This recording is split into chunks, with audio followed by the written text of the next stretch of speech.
નમસ્કાર. નવજીવન ટ્રસ્ટ પરિવાર વતી હું રામ મોરી આપ સૌનું હાર્દિક સ્વાગત કરું છું. આપ સૌ નવજીવન ટ્રસ્ટમાં પધાર્યા છો. આજની આ સાંજ આપણા બધા માટે છે. આજની આ સાંજ આપણા જેવા બધા લોકો માટે છે જે ક્યાંક ને ક્યાંક ટેકો બનીને ઊભા છે. આપણા પૂર્વજો કાયમ એવું કહે છે કે આવડું મોટું આભ છે એ હેઠું ન પડે એના માટે કંઈ કેટલાય સતના ટેકા છે.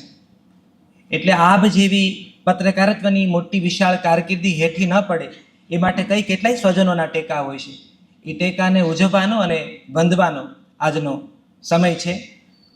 સૌથી પહેલાં તો જે ભવનમાં આપણે બિરાજા છીએ એ ભવનના 75 વર્ષ પૂરા થયા છે. સરદાર વલ્લભભાઈ પટેલના વરદ હસ્તે આ ભવનનું ઉદ્ઘાટન થયું હતું. આમ તો 100 વર્ષ જૂની નવજીવન ટ્રસ્ટની પરંપરા છે. અને જે અવોર્ડ શો માટે આજે આપણે ભેગા થયા છીએ, આ અમારું શિવા પત્રકારત્વ સન્માન વર્ષ 2025થી આની શુભ શરૂઆત થઈ હતી. અને ગયા વર્ષે આપણે 2 લોકોને આ અવોર્ડથી સન્માનિત કર્યા હતા. એમાં પત્રકાર અનિતા પટણીના માતા સવિતાબેન પટણી અને પત્રકાર ગોપી મણિયારના સાસુ ભાનુમતીબેન ઘાંઘરનું આપણે સન્માન કર્યું હતું. એટલે પત્રકારો જે સક્રિય હોય એનો પરિવારજનો અહીંયા મંચ ઉપર પહોંચાય આવો એક વિશિષ્ટ ઉપક્રમ છે. શિવા આ અવોર્ડ સાથે અમારા બધાના વયની શિવાની દયાળનું નામ જોડાયેલું છે. આજનો દિવસ એ રીતે પણ જરા જુદો છે કે આજે પ્રશાંત દયાળ અને અમારા વયની શિવાની દયાળની એનિવર્સરી છે. એટલે એ રીતે પણ એમનું સ્મરણ કરીએ છીએ. બીજું, આજનો દિવસ પસંદ કરવાનું એક મોટું કારણ એ પણ છે કે આજે કસ્તુરબાની પુણ્યતિથિ છે. કસ્તુરબા એટલે તમને કોઈને પરિચયની જરૂર નથી, પણ જરા જુદી રીતે કહું કે આ દેશનો વિશ્વનો બહુ જ મોટો પત્રકાર મોહનદાસ કરમચંદ ગાંધી એ પત્રકારના એ પત્ની હતા. ગાંધીજી એક પત્રકાર તરીકે આટલા સક્રિય હતા, મહાત્મા તરીકે એને આટલું કામ કર્યું, એ બધાની પાછળ ક્યાંક ને ક્યાંક કસ્તુરબાનો બહુ મોટો હાથ હતો. જ્યારે જ્યારે પત્રકારત્વની વાત આવે ત્યારે મને એવું લાગ્યું છે વાંચતા વાંચતા કે ગાંધીજી બહુ જ મોટી પાઠશાળા હતી.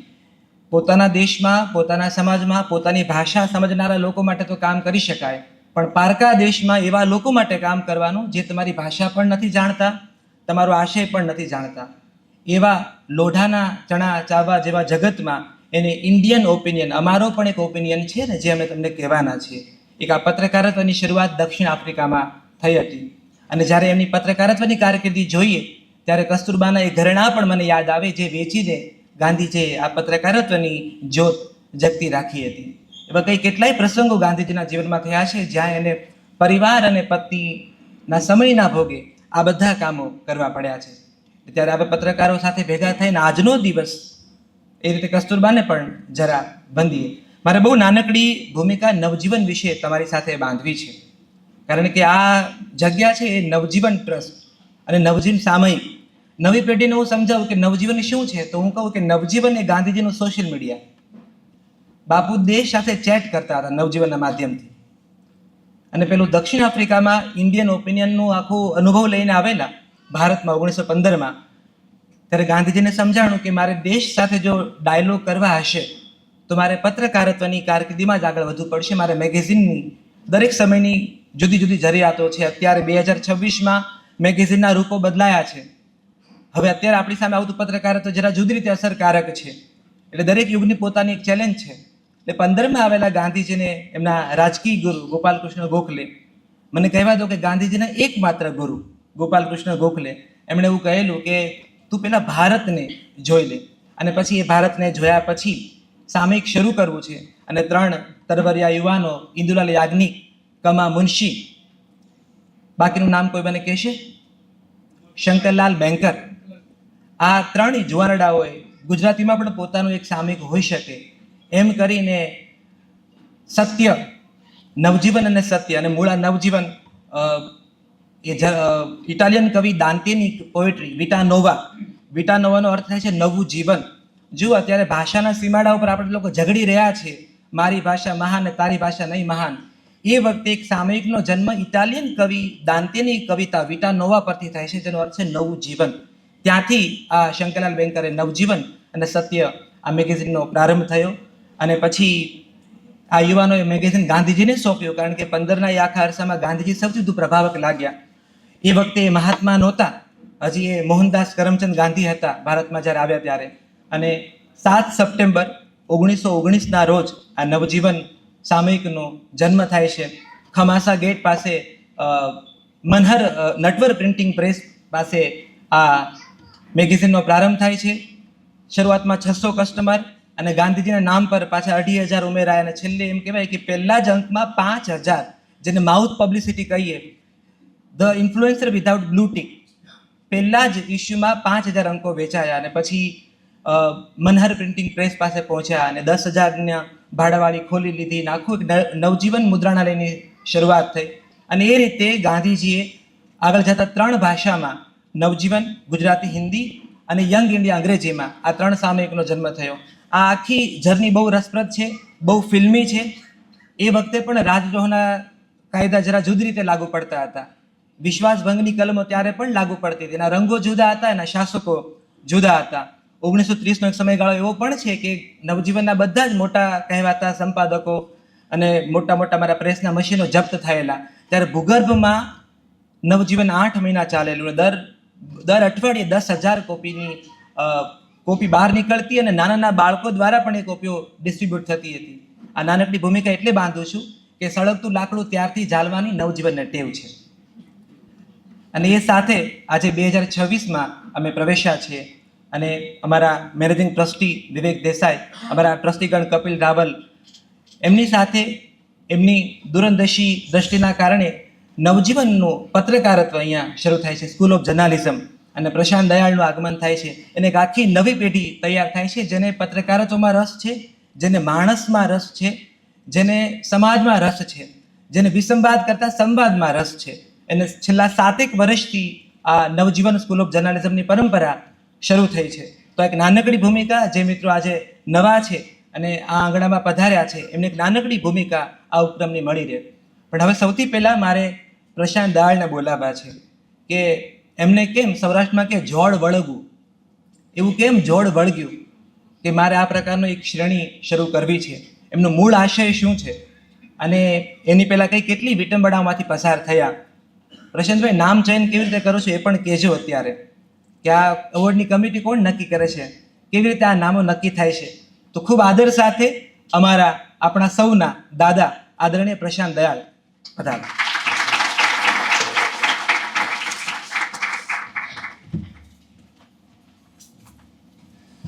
નમસ્કાર. રામ એવું કહ્યું કે નવજીવનને સળગતા લાકડા પકડવાની ટેવ છે. મને એવું લાગે છે કે 10 વર્ષ પહેલાં વિવેક દેસાઈ અને કપિલભાઈએ પ્રશાંત દયાળ નામનું સળગતું લાકડું પકડ્યું છે. કારણ કે આ સળગતું લાકડું પકડવું બહુ અઘરું હોય છે. જ્યારે કોઈ આ લાકડું પકડવા તૈયાર નહોતું ત્યારે એમણે હિંમત કરી, એના માટે એમનો આભાર. 10 વર્ષનો સમય પસાર થયો નવજીવન સાથે. એક નવી જિંદગીને એક અલગ દ્રષ્ટિથી જોવાનો પ્રારંભ થયો. હું અને કિરણ, આજે સવારે હું, કિરણ અને મિલન ચાની કેટલી ઉપર બેઠા હતા ત્યારે એક ભાઈ આવ્યા. થોડી વાર અમારી સામે જોયું ને પછી એવું પૂછ્યું કે તમે તો પેલા નવજીવનવાળા ને? એટલે મેં કીધું હા. એટલે પછી એણે બીજો સવાલ એવો કર્યો કે પેલા જોરદાર રિપોર્ટર છો એ જ ને? મેં કીધું જોરદાર છું કે નહીં એ તો ખબર નહીં, પણ રિપોર્ટર છું એ વાત સાચી છે.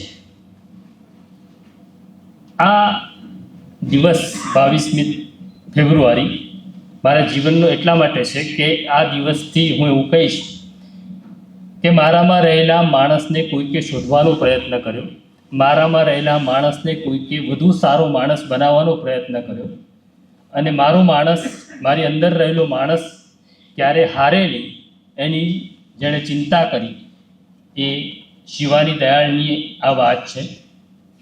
તમે બધા અહીંયા આવ્યા, તમારો સૌથી પહેલાં તો એ આભાર છે. તમે તમારું અહીંયા આગમન જે છે એના માટેનું આગમન હું ગણું છું કે જે કોઈ લોકો એક નાનકડો પ્રયાસ કરે છે પત્રકારત્વની જ્યોત જલાવવાનો, એ જ્યોતમાં તમે તેલ પૂરવા માટે આવેલા લોકો છો, એટલે હું તમારો આભાર માનું છું.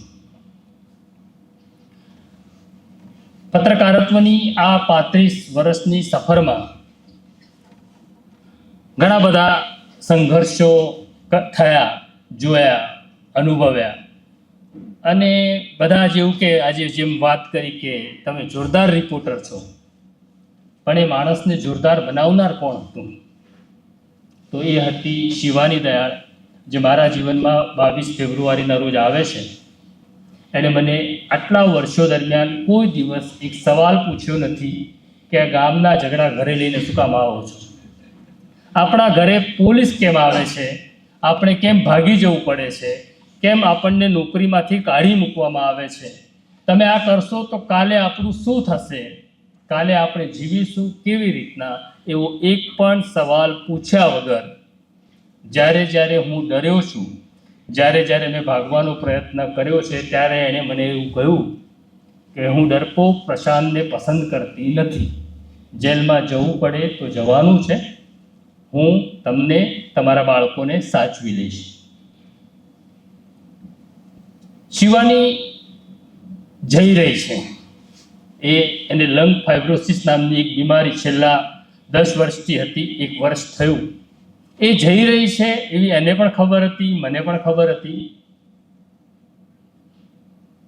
ત્યારે મને એવું લાગ્યું કે જઈ રહી છે તો એણે મારા માટે શું કર્યું?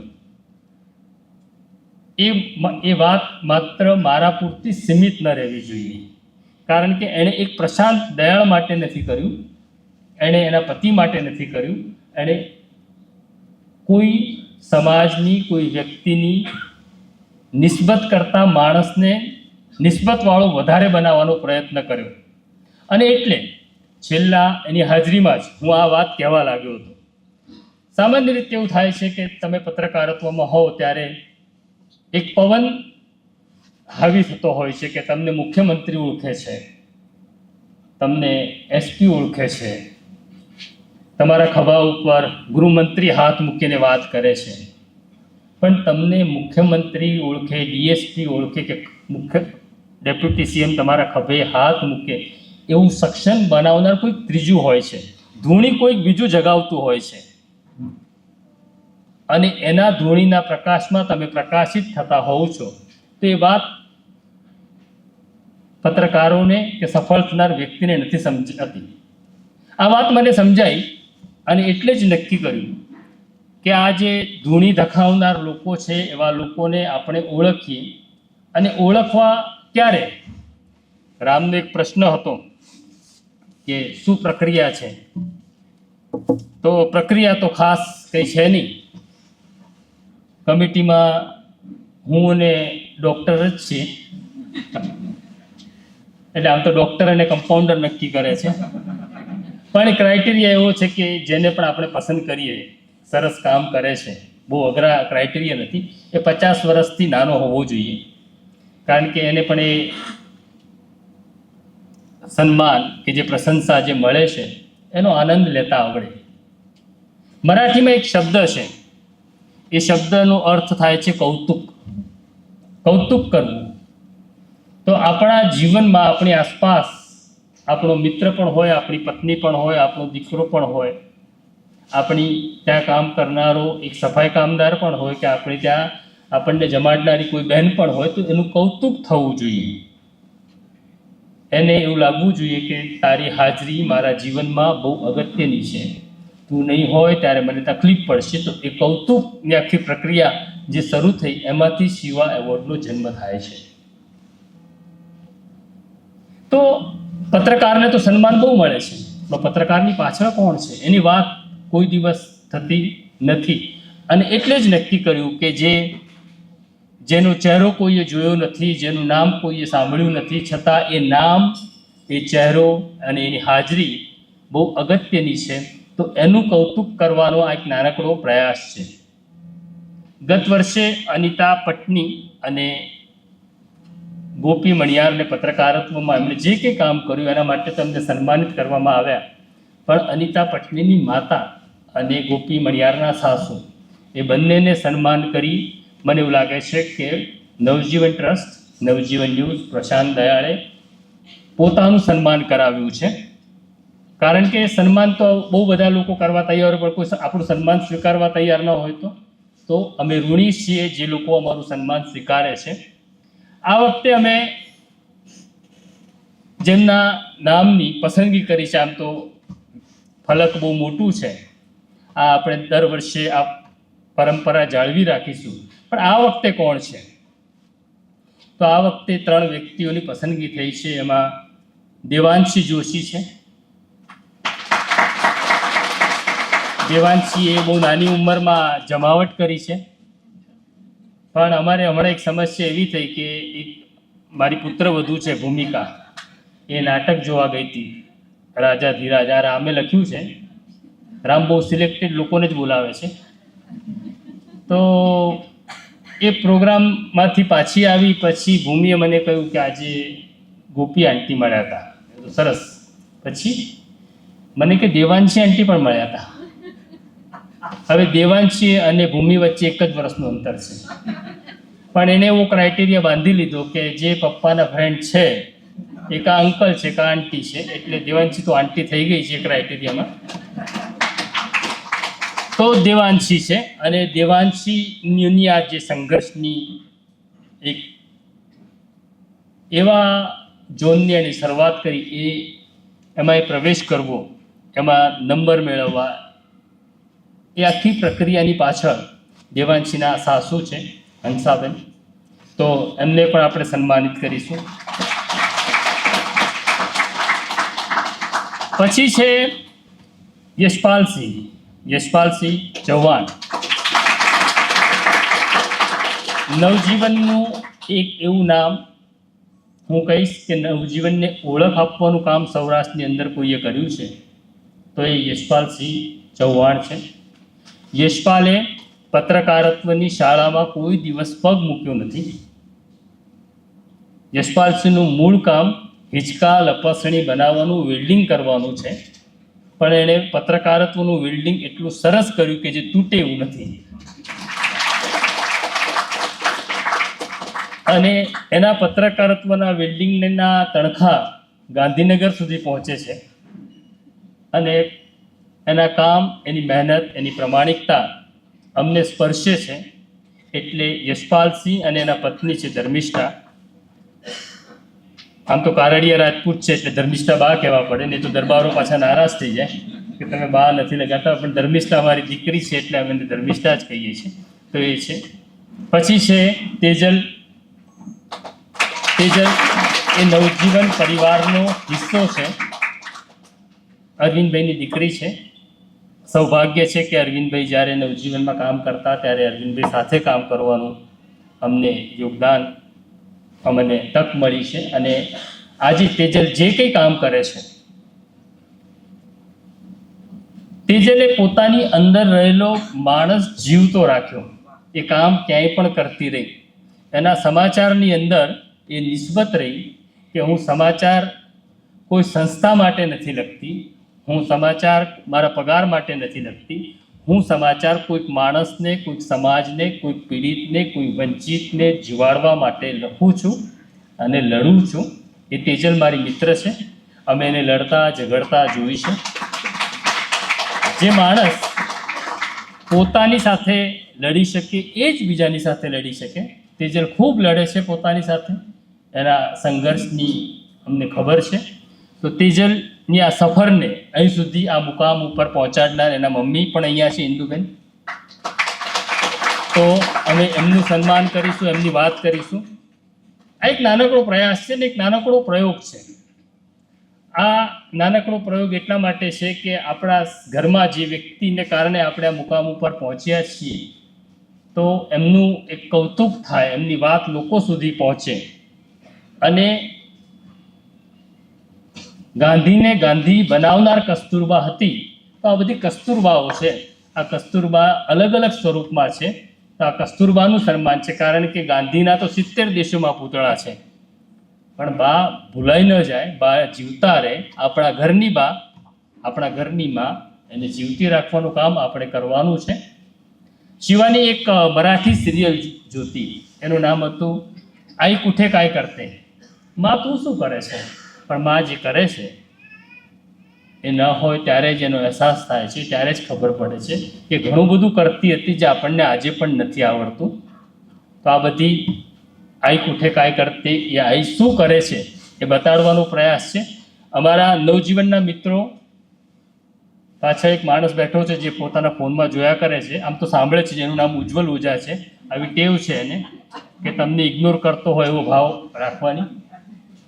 જેડી ગુજરાતી છે, ઉમાન છે, ઘણા બધા મિત્રો છે, નવજીવન ન્યૂઝના મારા મિત્રો છે. એમણે ખૂબ આ કાર્યક્રમને સફળ બનાવવા માટે, ફિલ્મ બનાવવા માટે, ડિઝાઇન બનાવવા માટે મિલને, કિરણે બધાએ ખૂબ કામ કર્યું છે.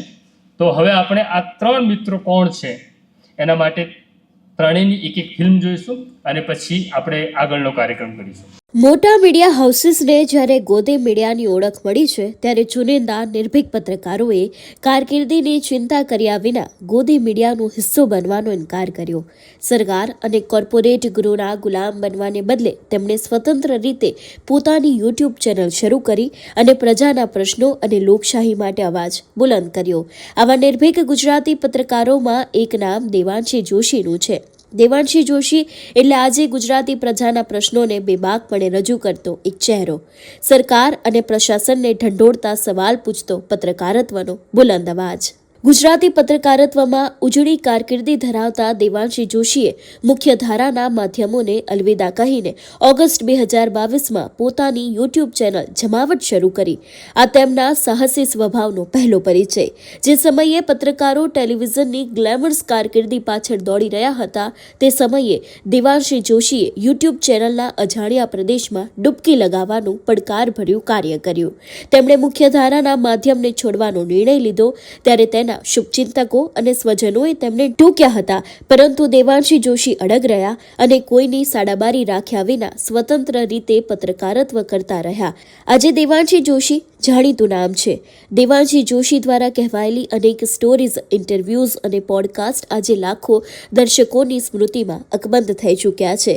તેમણે યુટ્યુબની દુનિયાને સતત વિસ્તારી છે. વિવિધ વિષયોથી, જુદા જુદા વ્યક્તિઓના પરિચયથી, પોતાના વિચારોથી બેબાકપણે તેમણે રિપોર્ટિંગ કર્યું છે. સ્ટુડિયોમાં કોઈ વિષયને બયાન કર્યો છે ત્યારે પણ તેમાં તેમણે જીવ રેડ્યો છે. તેમના રિપોર્ટિંગ અને એન્કરિંગ થકી અનેક સ્ટોરીઝ બ્રેક થઈ છે. સત્તાધારી પક્ષ કે પ્રશાસનને તેમની નિષ્ફળતા માટે અણીદાર સવાલો પૂછ્યા છે તો વિપક્ષોને પણ તેમની જવાબદારી ચૂકવા માટે ટપ્પાર્યા છે. સુરત તક્ષશિલાનો અગ્નિકાંડ હોય કે મોરબીનો બ્રિજકાંડ, હરણી દુર્ઘટના, રાજકોટ ટીઆરપી ગેમ ઝોનમાં લાગેલી આગ જેવી માનવ સર્જિત દુર્ઘટનાઓ હોય કે પૂર, વાવાઝોડા જેવી કુદરતી આફત હોય, દરેક વખતે પ્રજાની પીડા પ્રત્યે દેવાંશી જોશીની સંવેદના તેમના રિપોર્ટિંગમાં ઝીલાય છે. દેવાંશી જોશી પત્રકારત્વ ક્ષેત્રે માત્ર ગુજરાતનું જ નહીં પણ રાષ્ટ્રીય સ્તરનું એવું નામ બની ચૂક્યા છે કે લલન ટોપ તથા અન્ય રાષ્ટ્રીય સ્તરની ચેનલ પર આજે ગુજરાતમાં બનતી ઘટનાઓની માહિતી માટે દેવાંશી જોશીનો સંપર્ક કરે છે. દેવાંશી જોશીનો ઉછેર મહીસાગર જિલ્લાના લુણાવાડા તાલુકાના વડા ગામમાં થયો છે. પૂર્વીય આદિવાસી પટ્ટીના નાનકડા વડા ગામમાં દેવાંશી જોશીનું પ્રાથમિક શિક્ષણ થયું. માધ્યમિક અને લુણાવાડા આવન જાવન કરીને 11-12 ધોરણ માટે પાટનગર ગાંધીનગરમાં આવવાનું થયું. કોલેજ માટે વિદ્યાનગર પહોંચ્યા અને અમદાવાદના NIMCJમાંથી પત્રકારત્વ કર્યું. પત્રકારત્વ બાદ અમદાવાદ તેમની કર્મભૂમિ બની. પાછલા એક દાયકાથી તો પત્રકારત્વ માટે ગામડાઓને ખૂંદતા દેવાંશી જોશીને હવે તો આખું ગુજરાત પોતીકું લાગવા લાગ્યું છે. દેવાંશી જોશીની મીડિયાની સફરમાં પ્રથમ લાંબો પડાવ સંદેશ ન્યૂઝ રહ્યો હતો. ત્યારબાદ GSTVમાં ઇનપુટ હેડ બન્યા. દરમિયાન મનમાં સતત નવું કરવાની ઝંખના રહેતી અને આખરે તેમણે આર્થિક અને સમાજના રૂઢ પડકારોને ઝીલીને 25 ઓગસ્ટ 2022ના રોજ જમાવટ શરૂ કર્યું. આ દિવસે તેમણે અપલોડ કરેલા વિડીયોમાં તેમનો ઉદ્દેશ વ્યક્ત કરતા કહ્યું કે જો દેશના સન્માનની ભાવના જાગશે તો જમાવટ થઈ જશે, કર્તવ્યો માટેની સભાનતા જાગી જશે તો જમાવટ થઈ જશે, છેક છેવાડેના માણસ સુધી બધી વ્યવસ્થાઓ પહોંચી જશે તો જમાવટ થઈ જશે, જ્ઞાતિ, જાતિ, ધર્મથી ઉપર વિચારીશું તો જમાવટ થઈ જશે, આ દેશને કેન્દ્રમાં રાખીશું તો જમાવટ થઈ જશે. ઓન કેમેરા દેવાંશી બહેનની સહજતા અને સમજ સતત ઝળકતી રહી છે. તેમની સહજતા બરકરાર રહે તે માટે તેમના જીવનસાથી સંકેત ખભે ખભા મેળવીને આજે તેમને સાથ આપી રહ્યા છે. ઉપરાંત સંયુક્ત પરિવારમાં તેમના જેઠ અજયભાઈ અને તેમના પત્ની ઉર્વશી બહેનનો પણ સતત ટેકો રહ્યો છે. કારકિર્દીની શરૂઆતમાં પાપા પગલી માંડતી વખતે દેવાંશીને માતા નીરુબહેનનું સતત પેટભર રહ્યું હતું. તેઓ અહીં પહોંચી શક્યા છે તેમાં તેના પિતા વિનોદ ચંદ્ર જોશીનો પણ ફાળો ચોક્કસ છે. લગ્ન જીવન બાદ પણ માતા સમાન સાસુ હંસાબહેનને કારણે જ દેવાંશી જોશી સતત પોતાના કાર્યને પ્રાથમિકતા આપી શક્યા છે. હંસાબહેનના સાહસિક નિર્ભીકતાના આગવા ગુણને કારણે દેવાંશી તેમને ઘણીવાર ડોન કહીને બોલાવે છે. જીવનસાથી સંકેત પિતૃસત્તાકના ભાવ વિના મૈત્રી ભાવે ચટ્ટાનની જેમ તેમના દરેક સાહસના સહભાગી થઈ રહ્યા છે. તેનું શ્રેય પણ દેવાંશી તેમના સાસુના ઉછેરને આપે છે. દેવાંશી જોશીના ગુજરાતી પત્રકારત્વમાં મહત્વનું યોગદાન આપનાર સાસુ હંસાબહેનને શિવાની દયાળની સ્મૃતિમાં શિવા પત્રકારત્વ સન્માન આજે મળી રહ્યું છે. આજે બ્રેકિંગ ન્યૂઝના નામે એન્કરો વોટ્સએપ પર ચાલતી ખબરો ચલાવે છે કે એસી રૂમમાં બેસીને રિપોર્ટરો સમાચાર લખે, ત્યારે પાછલા 2 દાયકાથી ફિલ્ડ રિપોર્ટિંગ કરીને અનેક ન્યૂઝ સ્ટોરી બ્રેક કરનાર તેજલ શુક્લએ ગુજરાતી પત્રકારત્વમાં રિપોર્ટિંગ ક્ષેત્રે અનેક નવા આયામો સર્જ્યા છે. પત્રકારત્વનું ફિલ્ડ આજે મહિલાઓ માટે જોખમી ગણાય છે, ત્યારે આજથી 2.5 દાયકા પૂર્વે પરંપરાઓને તોડીને ગુજરાતી પત્રકારત્વમાં સમાચારો માટે અહીંથી તહીં રખડવું કે સોર્સ દ્વારા માહિતી કઢાવવી એ મહિલા પત્રકાર માટે યુદ્ધ મોરચે લડવા જેવું કામ ગણાતું હતું. આવા સમયે તેજલ શુક્લએ મહિલા પત્રકારોની આ પરંપરા ભૂમિકાને વંટોળીને ફિલ્ડ રિપોર્ટિંગનો પડકાર ઉપાડ્યો. આ પડકાર સરળ નહોતો. શરૂઆતમાં તેમને પણ ડેસ્ક કામ સોંપવામાં આવ્યું.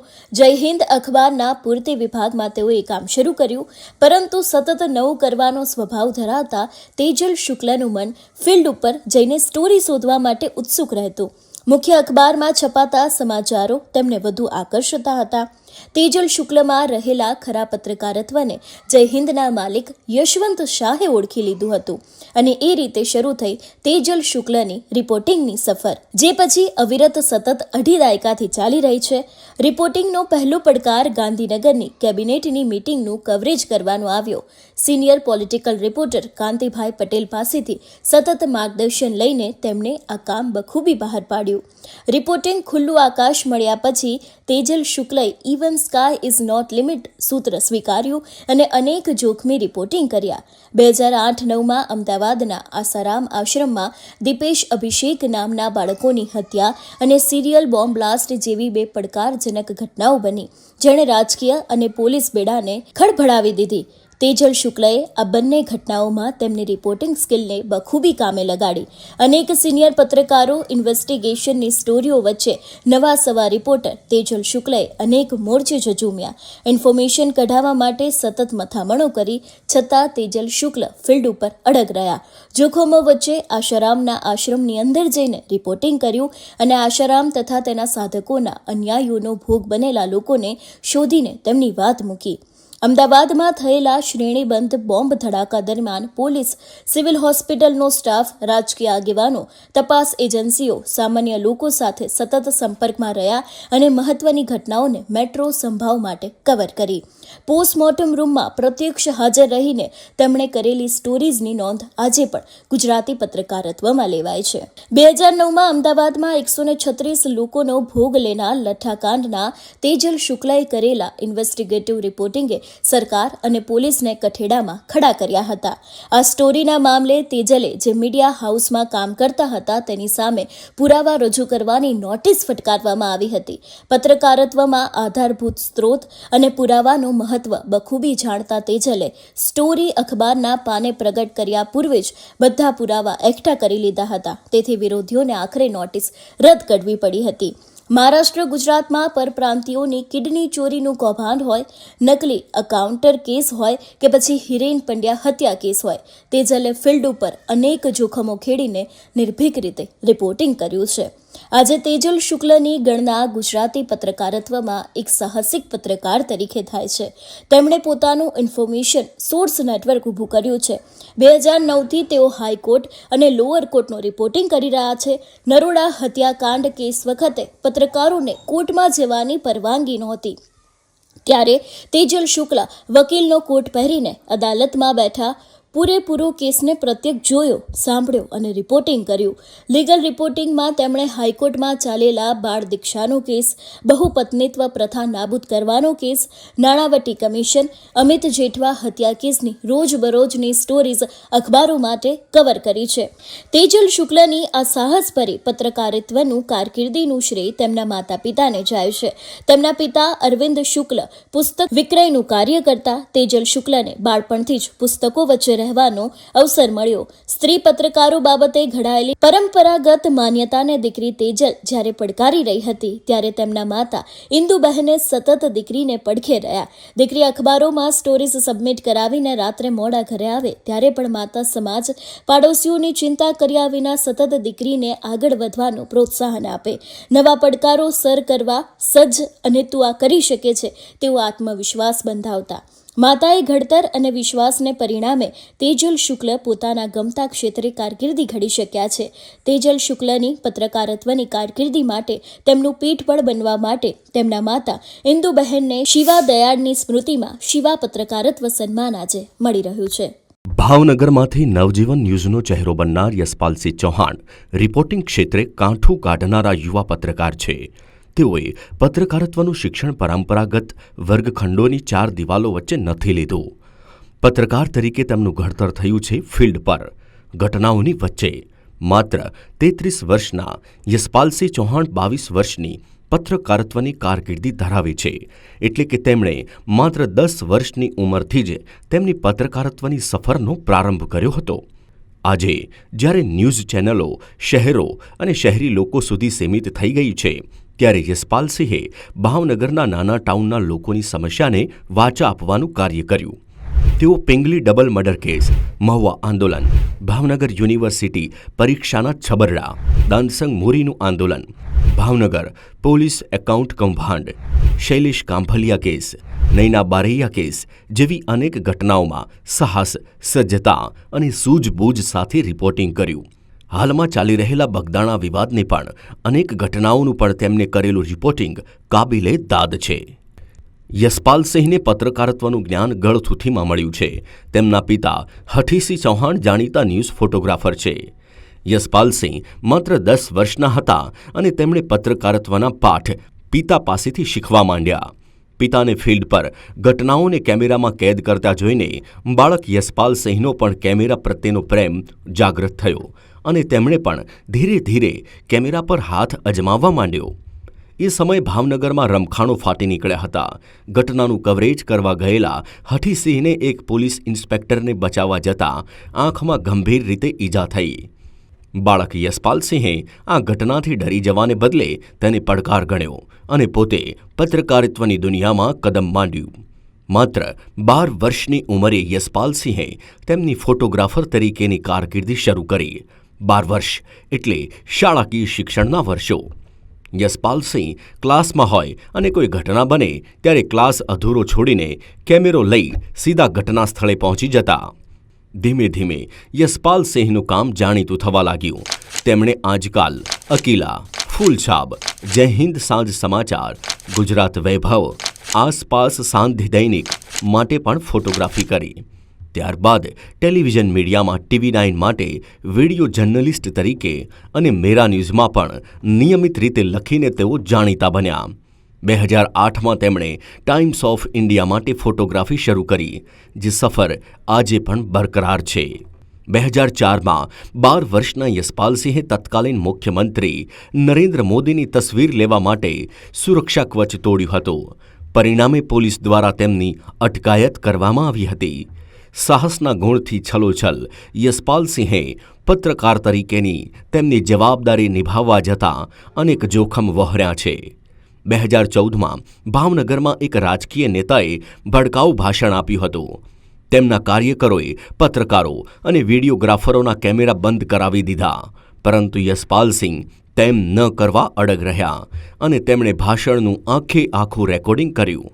આ રેકોર્ડિંગ ન્યૂઝમાં આવતા આખરે રાજકીય નેતા સામે ભડકાઉ ભાષણનો કેસ દાખલ થયો.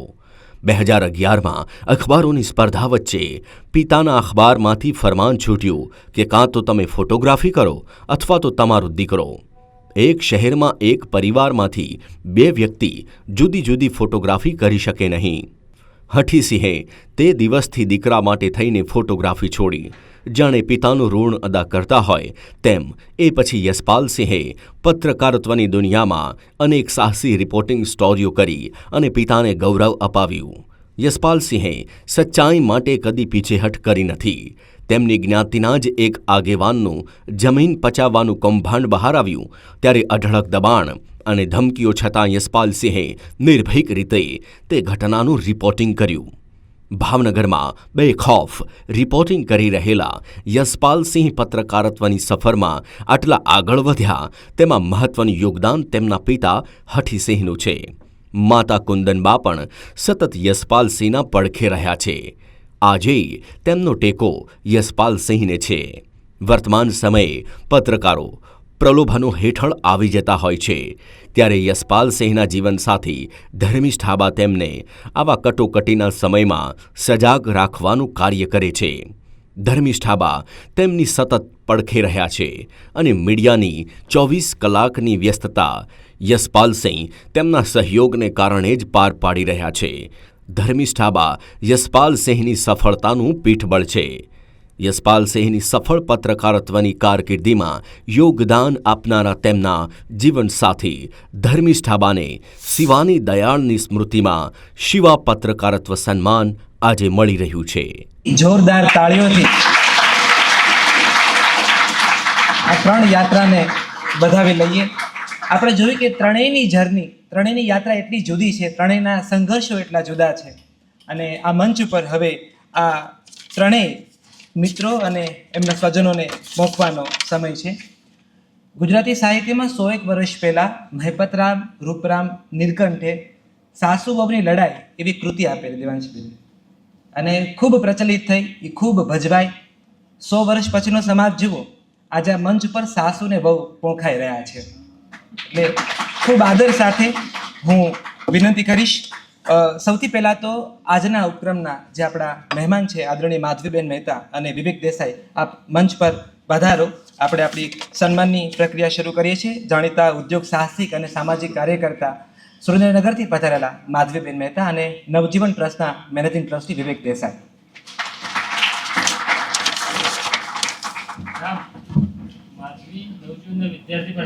બિલકુલ, નવજીવનના એ ભૂતપૂર્વ વિદ્યાર્થીની. તો સૌથી પહેલાં આજનો પ્રથમ એવોર્ડ એના માટે ખૂબ આદર સાથે હું દેવાંશી જોશી અને હંસાબેન જોશીને મંચ ઉપર સાદર આમંત્રિત કરીશ.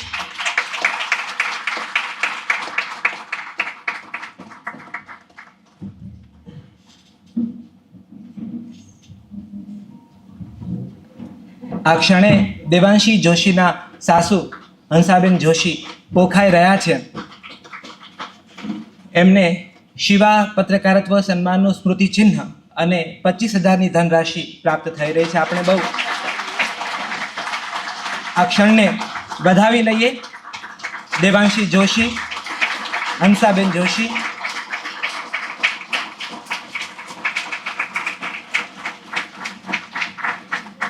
સંકેતભાઈ જોશી અને જમાવટની સમગ્ર ટીમને અભિનંદન પાઠવીએ છીએ.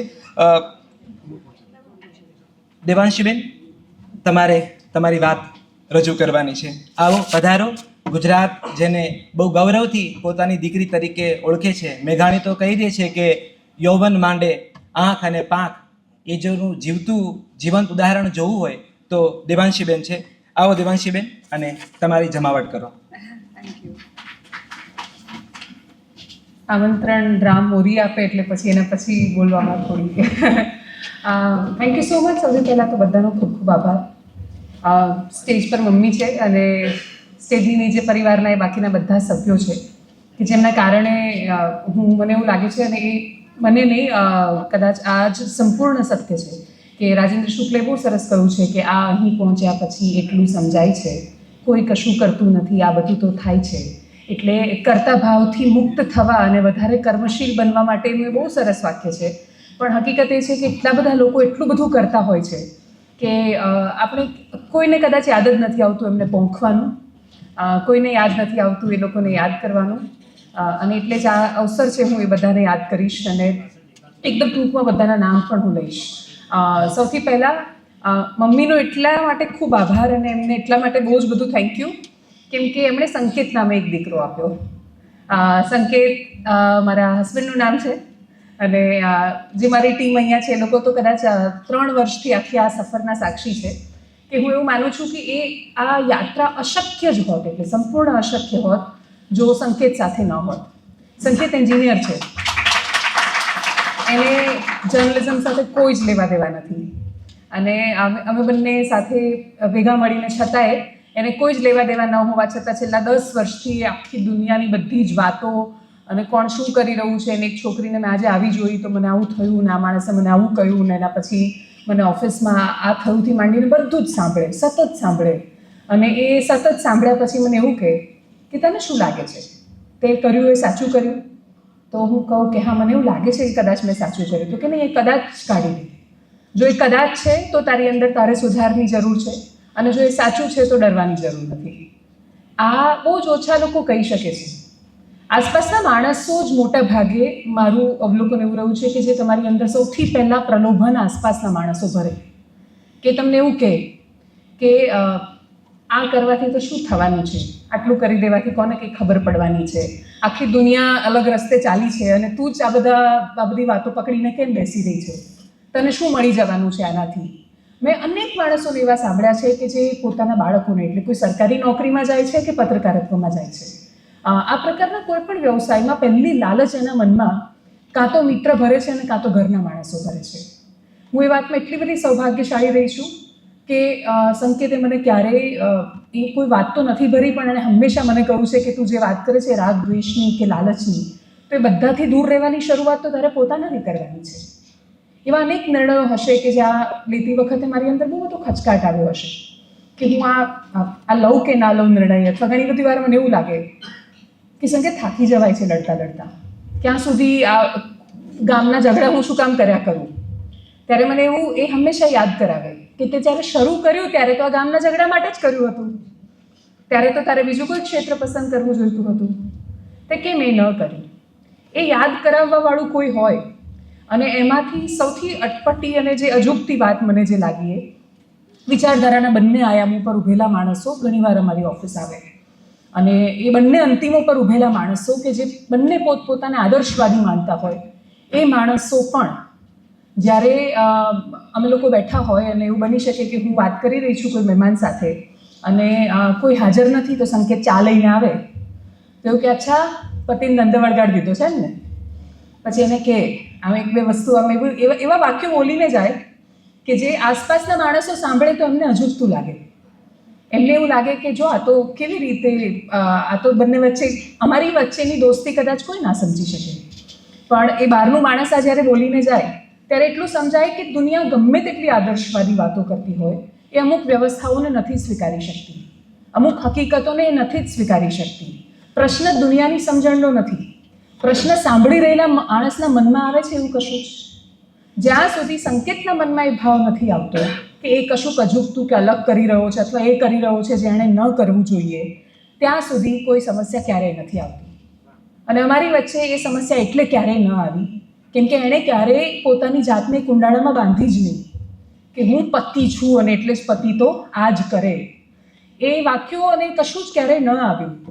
એનું સૌથી મોટું શ્રેય હું એવું માનું છું કે દુનિયામાં અત્યારે જે સમાજના પરિવર્તનની રામે વાત કરી કે 100 વર્ષમાં છતાંય હજુ બહુ જ ઓછી માતાઓ એવી પેદા થઈ છે કે જે સંકેત જેવો ઉછેર આપી શકે, જે એવું કહી શકે કે બહુ જ બધી જગ્યાએ, એટલે હું અમારું આખું જ રૂરલ બેકગ્રાઉન્ડ છે, એટલે ગામડાઓમાં હું જ્યારે પણ જઈને વાત કરતી હોઉં, સૌથી મોટા સામાજિક પ્રશ્નો જે છૂટાછેડા અને બાકીના બધા છે એમાં સૌથી મૂળ કારણ જે હોય છે કે બંને બાજુથી એવું શીખવવામાં આવે કે આ તારા પર હાવી થાય છે તો તારે એને કંટ્રોલમાં રાખવાનું છે. માં જ્યારે પોતાના દીકરાને નથી શીખવતી ને ત્યારે કદાચ બહુ જ બધી સમસ્યાઓ છે કે જે ઉકેલાઈ જતી હોય છે. અને ત્યાંથી કદાચ એ મૂળની શરૂઆત થઈ. ગયા વર્ષે જ્યારે એવોર્ડ અપાવી રહ્યો હતો ત્યારે સર બોલી રહ્યા હતા, એમાંથી મને ભજન બહુ જ યાદ રહી ગયું. આખું વર્ષ હું એને ઓલમોસ્ટ દર બીજા દિવસે સાંભળતી રહી, અને હતું કે રામ તમે રામ પણ સીતાજીની તોલે ના આવો. એટલે હું જ્યારે એ પરંપરાઓને યાદ કરતી હતી, રામ પોતાની પ્રસ્તાવનામાં વાત કરી રહ્યા હતા કે શાસકોના રંગ બદલાયા, એમના સ્વભાવ બદલાયા, મુદ્દાઓ બદલાયા, પણ એના પછીની બાકીની વાસ્તવિકતાઓ બહુ વિશેષ નથી બદલાઈ. અને એ જ રીતે સમાજો બદલાયા, સામ્રાજ્યો બદલાયા, યુગો બદલાયા. આપણે બહુ જ સરળતાથી ખૂબ બધા માણસો જ્યારે બોલતા હોય ત્યારે એવું કહી દેતા હોય છે કે અમારે ત્યાં તો સ્ત્રીઓનું એટલું બધું સન્માન હતું, અને અમારે ત્યાં તો વૈદિક સંસ્કૃતિમાં મારી પાસે તો અપાલા છે, કે મારી પાસે લોપામુદ્રા છે, મારે તો બીજા બધા આક્રાંતાઓ આવ્યા અમારા સમાજમાં, એ બધાએ આક્રમણ કર્યા, અને એટલે અમારે ત્યાં તો સ્ત્રીની આ હાલત છે. આપણે એ સ્વીકાર કરવાનું પણ ચૂકી ગયા બહુ લાંબા સમય સુધી કે દૂષણો તો આપણી અંદર પણ હતા. દુનિયાની કોઈ પણ સંસ્કૃતિ હોય, આ દુનિયાની કોઈ પણ સભ્યતા હોય, એ કોઈ સભ્યતા કે સંસ્કૃતિએ સ્ત્રીને એટલું આદર સન્માન નથી આપ્યું જેટલા પોતાને પ્રોગ્રેસિવ સાબિત કરવાનો પ્રયત્ન કરતા રહે છે. એટલે મારી પાસે કેટલી અપાલા હતી કે મારી પાસે કેટલી લોપામુદ્રા હતી. હું આજે પણ જ્યારે વેદની ઋચાઓ લખનાર સ્ત્રીઓ શોધું છું તો મને કેટલી મળે છે. અને એના પછી જ્યારે કોઈ શાસકો કે આક્રાંતાઓ નહોતા આવ્યા ત્યારે પણ આજ સમાજમાં સીતા હતી ને આજ સમાજમાં દ્રૌપદી પણ હતી, અને ત્યારે કોઈ જ આક્રમણ નહોતા થયા, કોઈ આ સંસ્કૃતિને આવીને એને બગાડવા નહોતું આવ્યું. અને છતાંય જેમ મારા પૂર્વજ, હું ગૌરવ કરું છું એ પૂર્વજનું, જે પૂર્વજે લખ્યું અને પછી વર્ષો સુધી ગુજરાતી પરંપરામાં આપણે ગાયું કે રામ તમે રામ પણ સીતાજીની તોલે ન આવો, એ કહેવાવાળો પ્રોગ્રેસિવ સમાજ, એ કહેવાવાળો મારો પૂર્વજ હતો. અપાલા આપનાર પણ મારો પૂર્વજ હતો. તો મારે એ સત્યને સ્વીકારવું પડશે કે સીતાની પરીક્ષા લેનાર પણ મારો પૂર્વજ હતો.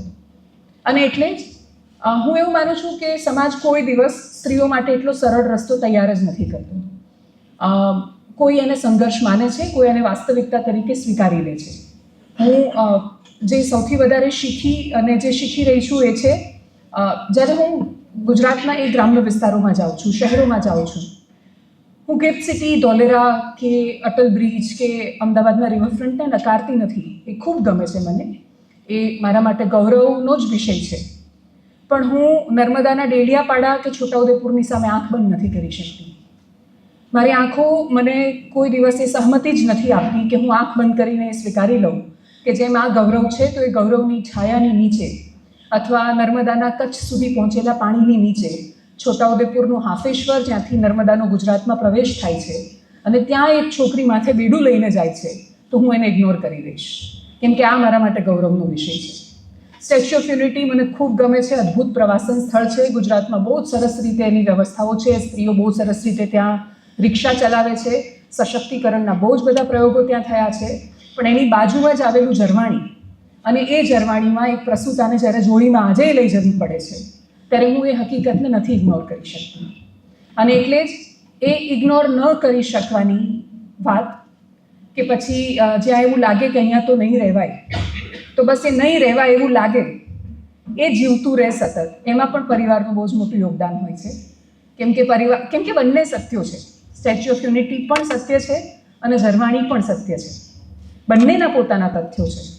પણ મને હંમેશાથી હું જ્યારે ભૂલી કે આ બંને સત્યો છે ને બંને બતાવવા મારું દાયિત્વ છે, મારી ફરજ છે, ત્યારે યાદ કરાવનારે લોકો હતા. ઉછેરનું બહુ જ મોટું યોગદાન છે. કેમ કે ખૂબ સરસ રીતે વાત કરતા લોકો પણ કદાચ એટલી સરળતાથી નથી સંભળાતા કે જોવાતા.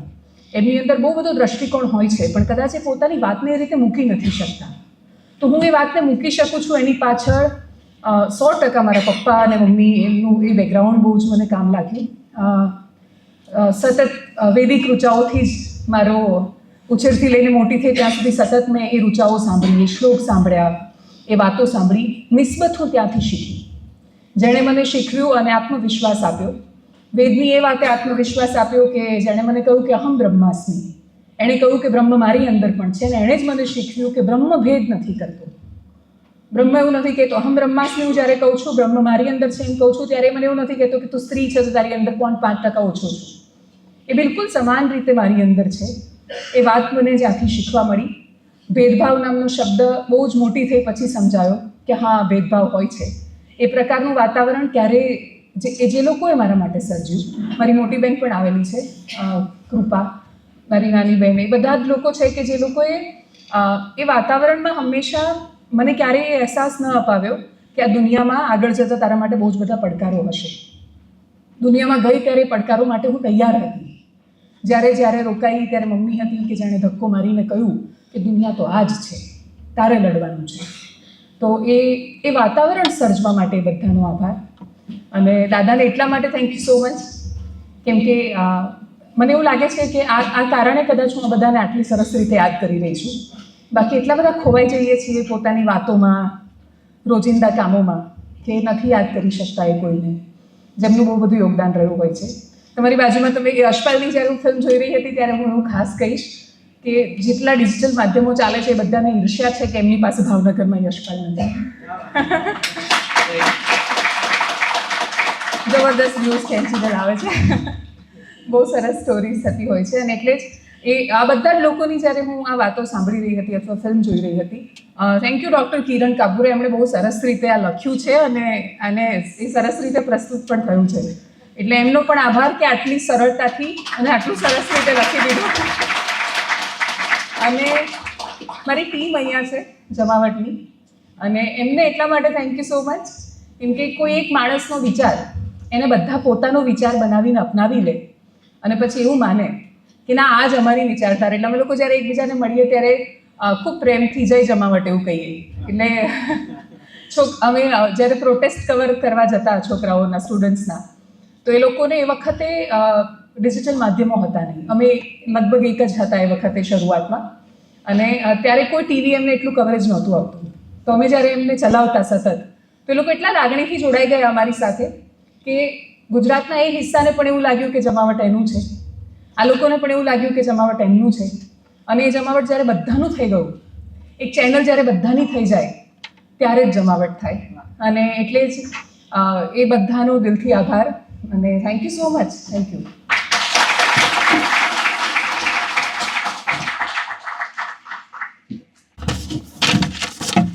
ખૂબ આભાર દેવાંશીબેન. હવે નેક્સ્ટ અવોર્ડ તરફ આગળ વધીએ છીએ. દેવાંશીબેન એક વાત બહુ સુંદર કરી કે બહુ ઓછી એવી ક્ષણો મળતી હોય છે જ્યારે તમે પાછું ફરીને આ યોગદાનને યાદ કરો. મને આપેલી મિનિટોમાં હું 1 મિનિટનો ઉપયોગ કરી એવા એક યોગદાનને હવે સ્મરણ કરવા માગું છું, કારણ કે હવેનો આપણો અવોર્ડ એ પરિવાર તરફ જઈ રહ્યો છે. વર્ષ 2007માં જ્યારે હું નવો મારા ગામથી ભાવનગર શહેરમાં હોસ્ટેલમાં ભણવા ગયો, ત્યારે ભાવનગર અમારી હોસ્ટેલની બિલકુલ બાજુમાં લોકમિલાપ નામની અદ્ભુત પુસ્તકોની નાનકડી દુનિયા, અને એ પુસ્તકોની દુનિયામાં લાંબી દાઢીવાળા અરવિંદ શુક્લ ત્યાં બેસતા. અને અમે લોકો હોસ્ટેલના છોકરાઓ પૈસા લઈને જાય, હોસ્ટેલના છોકરાઓ પુસ્તકો બહુ ચોરતા. એટલે જ્યારે જાય ત્યારે અરવિંદ દાદા ચેક કરવા આવે કે પેન્ટમાં પુસ્તક સંતાડીને લઈ ગયા છે, શર્ટમાં લઈ ગયા છે. પછી એ પુસ્તકની ચોરી છે એટલે એની ભર થવાની રીત પણ બહુ જુદી હોય. અને પછી અમારા હાથમાં પૈસા જોવે, જેટલા પૈસા હોય એ પ્રમાણે પુસ્તક આપે. એટલે 12 વર્ષનો રામ જ્યારે 100 રૂપિયા, 150 રૂપિયા, 200 રૂપિયા લઈને જાય, હવે આને રામને કયું પુસ્તક આપવું જોઈએ એ નક્કી કરતા અરવિંદ શુક્લ. એટલે મારી વાંચનની આખી જે યાત્રા છે એ અરવિંદ શુક્લએ ડિઝાઇન કરી છે. અને અંજળ શબ્દ જેને કહીએ એ અંજળ એવા થયા કે હું નવજીવન ટ્રસ્ટમાં જોડાયો ત્યારે કર્મ કાફેમાં અરવિંદ દાદા બેસતા. પેલી દાઢી નહોતી પણ રૂઆબ તો એવો જ હતો હજુ. અને એ વખતેની પાછળ મારું કન્ફેશન બોક્સ પુસ્તક જે નવજીવને પ્રગટ કર્યું હતું, એટલે હું એમની પાસે ગયો અને મેં કીધું કે દાદા આ એક પાછળ કન્ફેશન બોક્સથી પુસ્તક આપજો ને. એકદમ એની ધૂનમાં એને પુસ્તક કાઢ્યું, બિલ માટે પૂછ્યું આમ. પછી મેં ધીરેથી કહ્યું કે દાદા પેલો 12 વર્ષનો છોકરો તમારી પાસે પુસ્તક લેવા આવતો ને, આજે એનું પુસ્તક તમે એને આપી રહ્યા છો. એટલે એ અરવિંદ શુક્લ જે અમારા પાડોશી અને તેજલબેન, તો હવે પછીનો જે સન્માન એ તેજલબેન અને ઇન્દુબેન શુક્લ પાસે જવા જઈ રહ્યું છે. હું સૌથી ફરી એકવાર આજે તમને બંને મિત્રોને થોડા હેરાન કરવાનો છું. ફરી વાર બંને આપ પધારો, માધવીબેન મહેતા અને વિવેક દેસાઈ અહીંયા છે. ઓકે, હાજી. તો માધવીબેન અને વિવેકભાઈને વિનંતી કરું કે આપણે જોરદાર તાળીઓથી તેજલ શુક્લ અને ઇન્દુબેન શુક્લને શિવા પત્રકારત્વ સન્માન, સ્મૃતિ ચિહ્ન અને 25,000ની ધનરાશિ અર્પણ કરવા જઈ રહ્યા છે. જોરદાર તાળીઓથી આ ક્ષણને વધાવી લઈએ.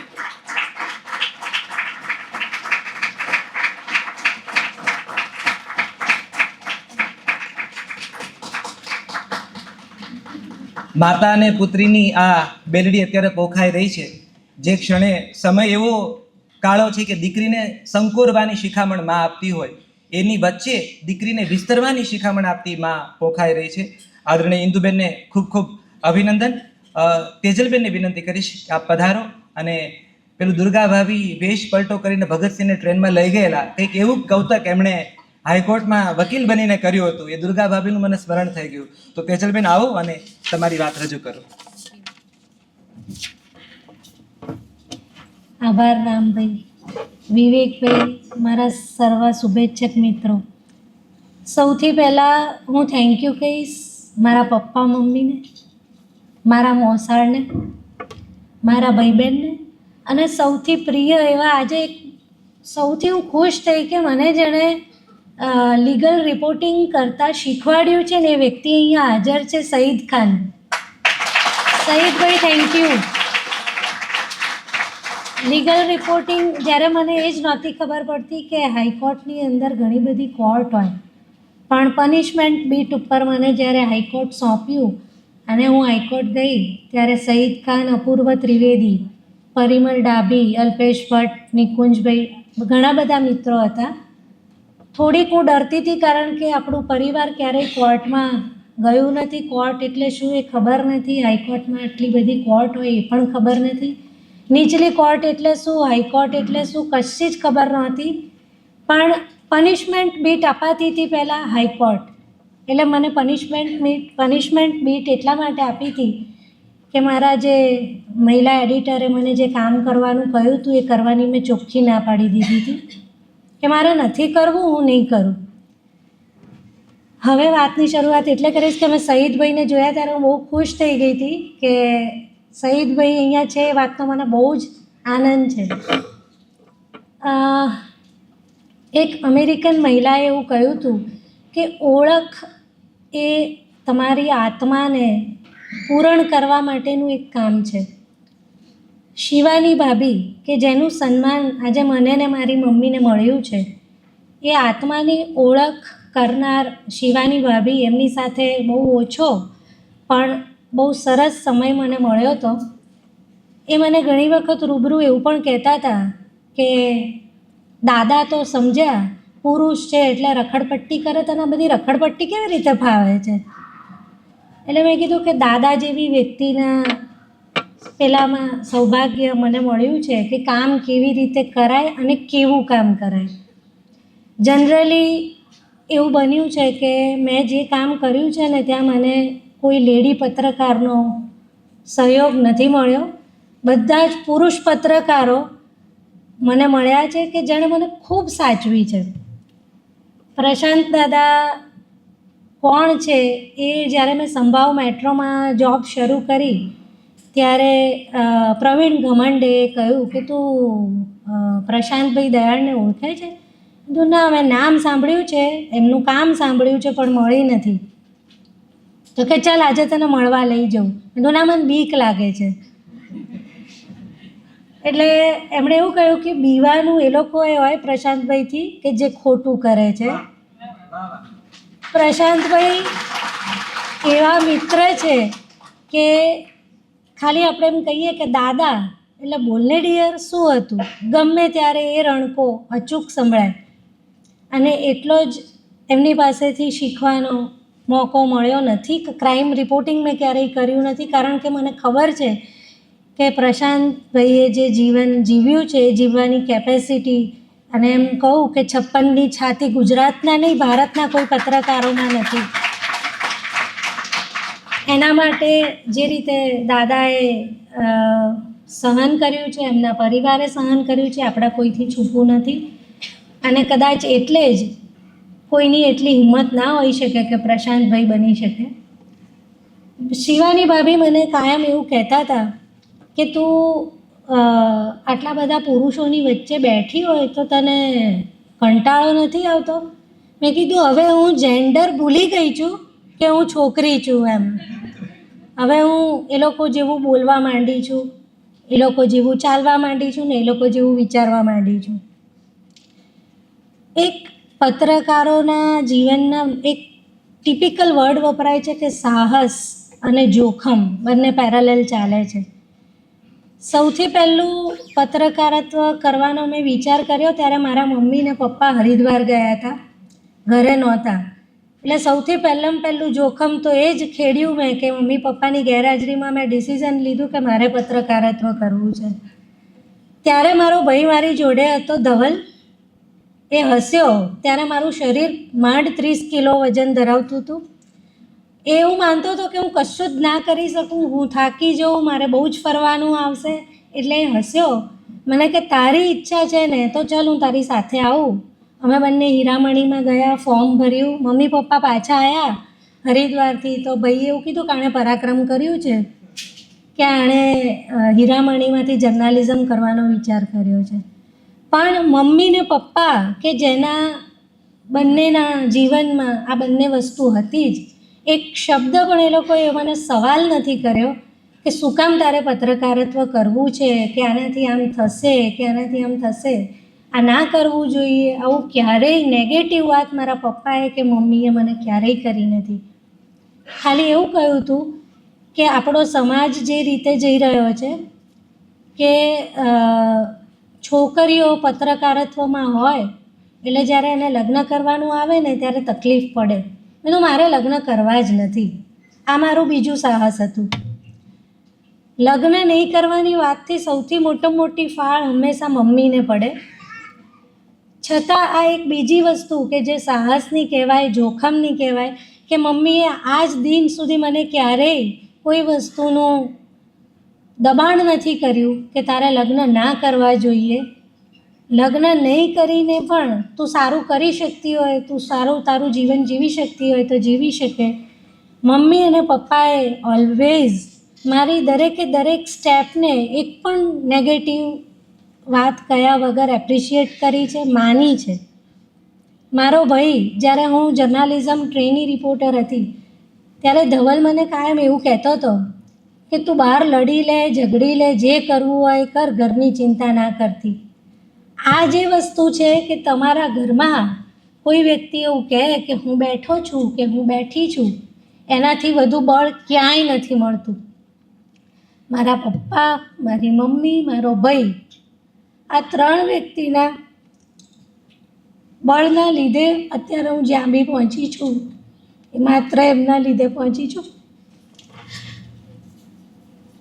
અત્યારે જે સ્થિતિમાં છું ત્યાં મારો ભત્રીજો ધ્યાન, જે 12મા ધોરણમાં છે, હું ઓફિસે જઉં એટલે એ સામેથી મારી પાસે આવે, મને કે તું ચિંતા ના કરતી, હું બાને સાચવી લઈશ, તું બાની ચિંતા ના કરતી. જ્યારે 17 વર્ષનો ભત્રીજો પણ મને એવું કહે છે કે તું મોડું થાય તોય ચિંતા ના કરતી, હું તારી જોડે છું, બાનું ધ્યાન હું રાખીશ. આ બળ ખાનદાની છે. આ સાહસ અને આ જોખમ વહોરવાની જે કંઈ બી આપણને બળ મળે છે એ માત્ર પરિવારમાંથી જ મળે છે. અને મારું મોસાળ, ખાસ કરીને તો કપિલ મામા મારા જીવનનું રોલ મોડલ છે, પણ હું ડાયસ પરથી કહું છું કે એમના જેવું બનવું શક્ય નથી. મારા મોસાળના સપોર્ટ વગર હું આ ફિલ્ડમાં આટલી આગળ ના આવી શકત. કારણ કે આજે બી મારે અહીંયા થોડુંક વહેલું આવું હતું તો કપિલ મામાનો, મારી બહેનનો, મારા મામાનો, બધાનો પૂરો સપોર્ટ હતો. તું પહેલાં પહોંચી જા, અમે મમ્મીને લઈને આવીએ છીએ. અને મારા ભાભી, પૂર્વી ભાભી, કે આજે અમારે લગ્નમાં જવું હતું તો એમણે મને એવું કીધું, મને કે તમે તમારું જલ્દી તૈયારી કરો, હું મારું બધું કામ ઘરનું કરી દઈશ. પૂર્વી ભાભી, થેન્ક યુ. ભાભીનો પણ એટલો જ સપોર્ટ મને મળી રહ્યો છે. વાત પત્રકારત્વની કરું તો કે પત્રકારત્વમાં બીક ત્યારે લાગે છે કે જ્યારે આપણે એડિટર જે સૂચવે અને જે ના થઈ શકે એવું હોય કરવાનું આવે ત્યારે. ઘણી વખત એવા સંજોગો બન્યા છે કે દબાણ આવે કે આ કામ કરો અને હું ચોખ્ખી ના પાડી દઉં, આ કામ નહીં થાય. ત્યારે મારા જ સહકર્મીઓ એવું કહે છે કે તું તો બહુ દાદાગીરી કરે છે. હું દાદાએ કહ્યું એમ કે હું માત્ર સમાજ માટે આ ફિલ્ડમાં આવી છું, મારા કે મારા પરિવાર માટે આ ફિલ્ડમાં નથી આવી. એના કારણે મારે 5 થી 6 નોકરીઓ પણ છોડવી પડી છે. હજુ પણ એવો સમય ચાલી રહ્યો છે કે જ્યાં તમને એક નહીં તો બીજી રીતે દબાણ કરે, આ લખો, આ ના લખો, આ કરો. એ અવિરત ચાલતી વસ્તુ છે. પણ પ્રશાંતભાઈ જેવી વ્યક્તિ જ્યાં સુધી આપણી નજર સામે છે ત્યાં સુધી નોકરી છોડવાની બી હિંમત આવી જાય છે. નોકરી તો મળી જશે ને ભવિષ્ય પણ સુધરી જશે. બસ આનાથી વધારે કંઈ નહીં કહી શકું. Thank you so much.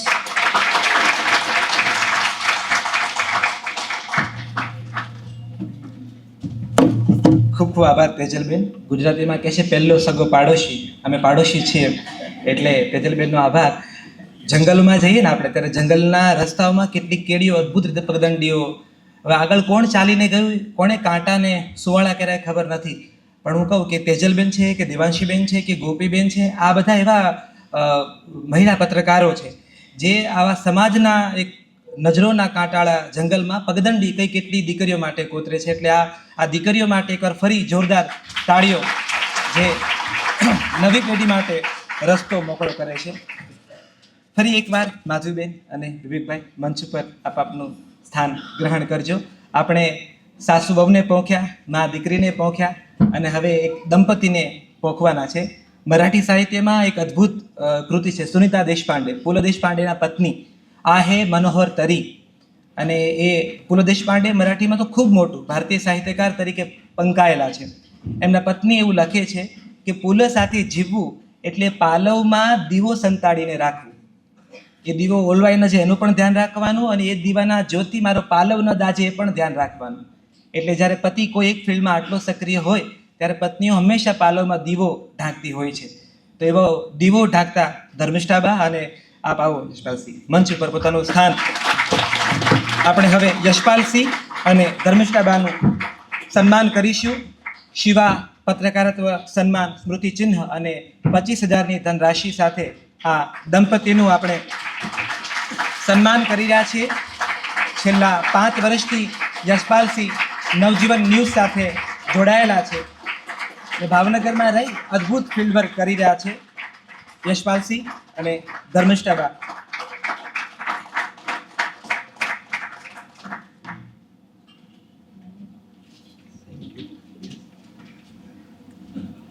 વિવેકભાઈ, હવે એક નાનકડો એક ઉપક્રમ સેજ બદલ્યો છે. હું પહેલાં દાદાને વિનંતી કરીશ કે આપ આવો, એક જરા જુદો ઉપક્રમ રચાવા જઈ રહ્યો છે, એની ભૂમિકા બાંધો. પ્રશાંત દયા.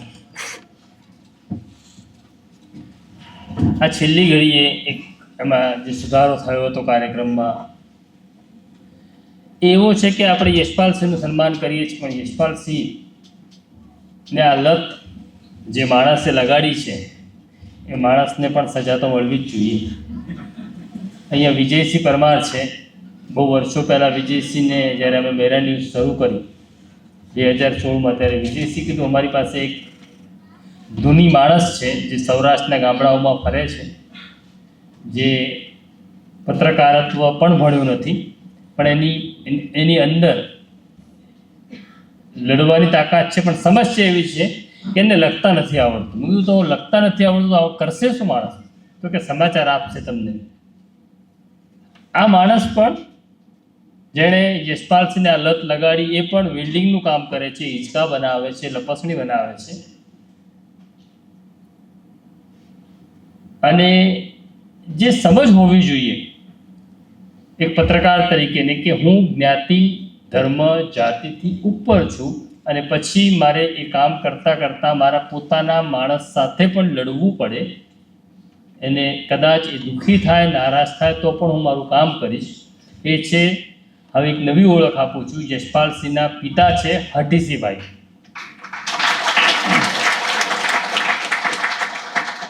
જેમણે આજ સુધી હાથમાં પેન પકડીને કોઈ સમાચાર લખ્યા નથી, પણ સમાચારની ગજબની સમજ છે.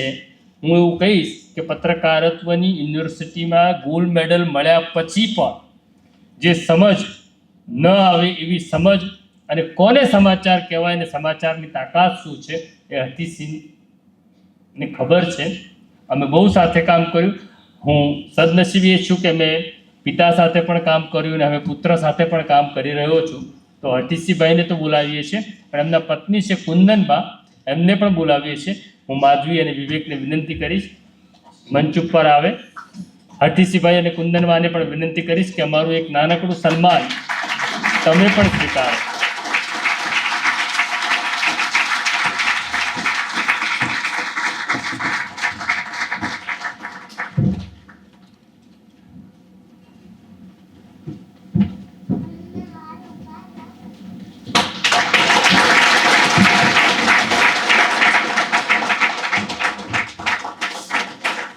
આદરણીય હરટીસિંહજી અને કુંદનબાનું ખૂબ ખૂબ અભિનંદન. અજવાળું પોખાયું ને હવે દીવો પોખાઈ રહ્યો છે.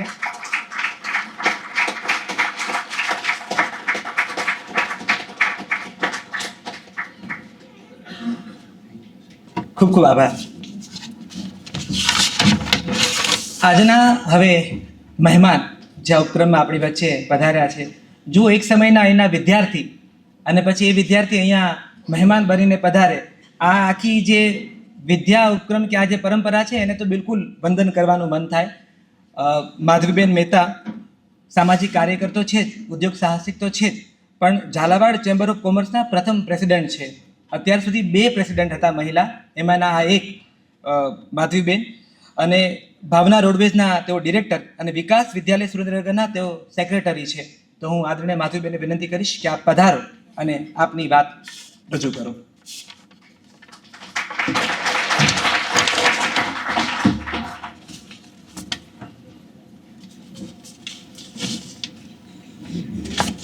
नमस्कार. राम बोले, देवांशी बोले, दादा बोले, પછી બોલવું એ ખૂબ અઘરી વસ્તુ છે. જ્યારે હું જર્નલિઝમ ભણી છું પણ એ ફિલ્ડની માણસ નથી, છતાં બી કંઈક કોશિશ કરું. દયાળ પરિવાર, નવજીવન પરિવાર અને તેના દરેક સભ્યો, એવોર્ડ મેળવનાર મિત્રો અને તેમના પરિવારજનો, આપ સૌ વડીલોને નમસ્કાર અને પ્રણામ. આજે સ્મૃતિ, સંવેદના અને શક્તિ પૂજાના આ સમન્વય જેવા કાર્યક્રમમાં હાજર રહેવું એ મારા માટે પણ એક મોટું સન્માન છે. કેમ કે અહીંની સ્ટુડન્ટ રહી એટલે નવજીવનમાં તો સ્ટુડન્ટ તરીકે આવવાની જ મજા છે. દાદાએ આજે જે આખો રોલ ચેન્જ કરી દીધો છે અને જેમ બધા જ દાદાથી પ્રભાવિત છે એમ મારા કેસમાં પણ હું ના નથી પાડી શકતી ક્યારે પણ. અને ગયા વર્ષે એવું થયેલું મારાથી કે કંઈક એવા કામમાં હઈશ કે મેં ના પાડેલી, એટલે આ વખતે તો કિરણભાઈએ મને ફોન કર્યો તો આઈ વોઝ લાઈક ના કેવી રીતે પાડીશ કરીને. ઓલ્ધો હું હમણાં જ વિવેકભાઈને કહેવાની હતી કે આ બધું તમે કરી રહ્યા છો ને એ બહુ વ્યાજબી વસ્તુ થઈ રહી છે, પણ જે હું કરી રહી છું એ નવજીવનના પ્રાંગણમાં it is tough for me. પણ છતાં બી ખૂબ ખૂબ આભાર દયાળ પરિવાર, નવજીવન પરિવારનો કે મને આજે યાદ કરી અને અહીંયા બોલાવવામાં આવી. મારો નવજીવન સાથેનો અનુભવ કહું તો માત્ર 2 વર્ષ જૂનો. 24ની અંદર જર્નલિસ્ટ થવાનો શોખ બહુ વર્ષોથી, જર્નલિઝમ ભણવાનો શોખ. હું MSU ગ્રેજ્યુએટ એટલે મેં 98માં પાસ આઉટ કર્યું ત્યારે મને એડમિશન પણ મળી ગયેલું, પણ સમહાવ પરિસ્થિતિઓ એવી ઘડાઈ કે હું ભણી ના શકી અને પછી ઘર સંસાર માંડી અને સુરેન્દ્રનગરમાં સેટલ થઈ અને બિઝનેસવાળો જૈન પરિવાર, મને અહીંયા મહેતા લખવામાં આવ્યું છે પણ હું શાહ છું. અને એ રીતે પછી 24માં એક પત્રકાર મિત્રએ મને વાત કરી. ઓલ્ધો 2-3 વર્ષથી એવું થતું, મેરા ન્યૂઝ આવતું ત્યારે અને એના પછી પણ મારા હસબન્ડ દાદાને ખૂબ સાંભળે. સવારના ચાનો કપ અને દાદાના અવાજ મારા કાને પડે એટલે એકાદ વાર મેં પૂછ્યું કે કોણ છે આ વ્યક્તિ, એમ મને સાંભળવું ગમે, મેં ફેસ ક્યારેય નહોતું કરેલું. એટલે એણે કીધું કે આ કોઈ છે પ્રશાંત દયાળ કરીને માણસ, બહુ સારું એના સચોટ નિરાકરણોવાળી વાત હોય છે. એટલે પછી મેં જોવાનું ચાલુ કર્યું. એમ કરતાં કરતાં અમે લોકો એમના પ્રશંસક બની ગયા. અને 24માં અનાયાસે એક પત્રકાર મિત્રએ ફોન કરીને કીધું કે તમારા કામ એવા છે, તમે કહેતા હો છો કે જર્નલિઝમ મારે ક્યારેક ભણવું હતું તો પેલું ડે ટુ ડે કોલેજવાળું તો ક્યારેય મારાથી શક્ય ન બનત, કેમ કે બિઝનેસમાં ડીપ ઇન્ટુ હતી, ઘણી બધી બીજી પ્રવૃત્તિઓ સાથે. એટલે અને સુરેન્દ્રનગરમાં રહીએ એટલે અમદાવાદ બરોડા જઈને પાછું હોસ્ટેલાઇટ થવું, ભણવું એ બધું પોસિબલ નહોતું. એટલે પછી આ વસ્તુ અને પછી એની સાથે જોડાણું કે પ્રશાંત દયાળ એના ડાયરેક્ટર છે. એટલે તો મેં કોઈને પૂછ્યા વગર એને હું ક્યાંક ટ્રાવેલ કરતી હતી ને ફોનમાં હા પાડી દીધી કે મને કોન્ટેક્ટ નંબર આપો, કેવી રીતે આના સ્ટુડન્ટ બનાય. અને પહેલો પ્રશ્ન એ હતો કે આઈ એમ 44 એટલે આમાં જવાય કે નહીં એમ. મને શરમ નથી આવતી પણ એ લોકો મને એક્સેપ્ટ કરશે કે નહીં કરીને. એટલે ત્યારે એમણે કીધું કે ના, ઓપન ફોર ઓલ છે, તમે અપિયર કરો કરીને. અને મેં તો અપિયર કરી દીધું બહુ સરસ રીતે. દાદાના લેક્ચર હતા ત્યાં સુધી હું 2.5 કલાક 2.5 મહિના સુધી કદાચ મેં સુરેન્દ્રનગરથી રોજ અપ એન્ડ ડાઉન કર્યું. હું 2:30 વાગ્યા સુધી મારું ત્યાંનું ઓફિસને એ જોઈ લેતી અને પછી લંચ પતાવી અને હું ત્યાંથી નીકળતી અને અહીંયાથી પાછી અહીંયા 6 વાગે ક્લાસ પતી જતી, એટલે 6 વાગે પાછી નીકળું અને પાછી સુરેન્દ્રનગર પહોંચતી. એવી રીતે મેં સોરી તમારો પણ એક લેક્ચર અટેન્ડ કર્યું હતું મેં, તમે માઠું ના લગાડતા, પણ દાદાના લેક્ચર્સ મેં બધા જ અટેન્ડ કર્યા. અને ક્યાંક જે પ્રવૃત્તિઓ કરતા હતા એમાં ક્યાંક ને ક્યાંક કંઈક અડચણો આવતી, ક્યારેક ન બોલી શકાતું, ન કહી શકાતું. એ હું આટલા વર્ષે બી કહું કે અહીંયા આવીને ખૂબ ખુલી ગયા. હું હમણાં જ વિવેકભાઈ સાથે એક મેટર ડિસ્કસ કરતી હતી, તો કોઈ પણ વ્યક્તિ ખોટું કરી રહી છે કે ખોટું થઈ રહ્યું છે એની સામે કેવી રીતે અવાજ ઉપાડવો, ઓલ્ધો આઈ એમ નોટ અ જર્નલિસ્ટ, પણ કઈ રીતે એની સામે અવાજ ઉપાડી મેટરને આગળ સુધી પહોંચાડવી કે તથ્ય લાવવા, એમાંથી એ નવજીવને શીખવાડ્યું, દાદાએ શીખવાડ્યું. સો એમની હું હંમેશા આભારી રહીશ.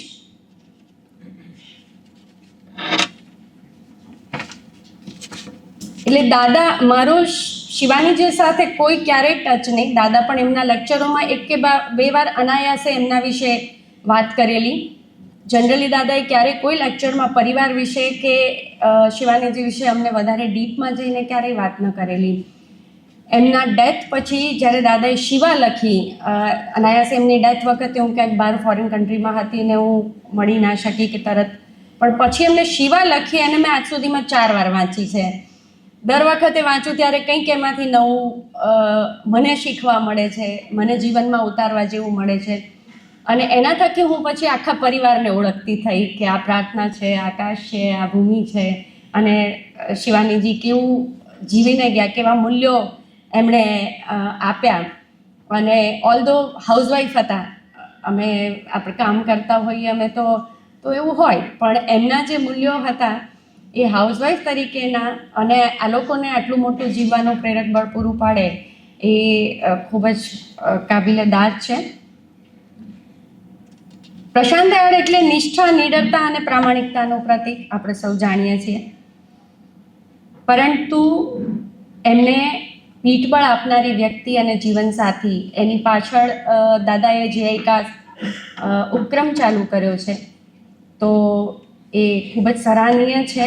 અને એમના મૂલ્યોને જીવંત રાખવા માટે પરિવારે આજે પ્રયત્ન કર્યો છે એ અમારા બધા માટે એક આદર્શ ઉદાહરણ છે કે સમાજ સેવા કે સમાજના લોકોનું આ રીતે પણ અભિવાદન થઈ શકે. આમ તો કોઈ પણ ક્ષેત્રે મહિલા કામ કરવા નીકળે ત્યારે તેના પરિવારના સપોર્ટની જરૂર પડે. હું પણ જર્નલિઝમ નથી કરતી, પણ ખૂબ મેન ઓરિએન્ટેડ વર્લ્ડમાં કામ કરું ત્યારે હું પણ તમે જે કીધું, દેવાંશીએ કીધું કે તેજલબેને કીધું, એવા સંઘર્ષનો સામનો કરવો જ પડે કે તમારે કેમ. અમારા તો હું બહુ નાના ગામમાંથી આવું, સુરેન્દ્રનગર એટલે બહુ નાની જગ્યા, યશપાલભાઈ અન્ડરસ્ટેન્ડ કરી શકશે ભાવનગર નાનું એમ. એટલે તમે કંઈક પ્રવૃત્તિ કરો, એમાંય સારા ઘરની કે કોઈ ઉદ્યોગપતિના ઘરમાંથી કોઈ લેડીઝ પ્રવૃત્તિ કરે ત્યારે એના ઘરના લોકોએ ખૂબ સફર કરવું પડે.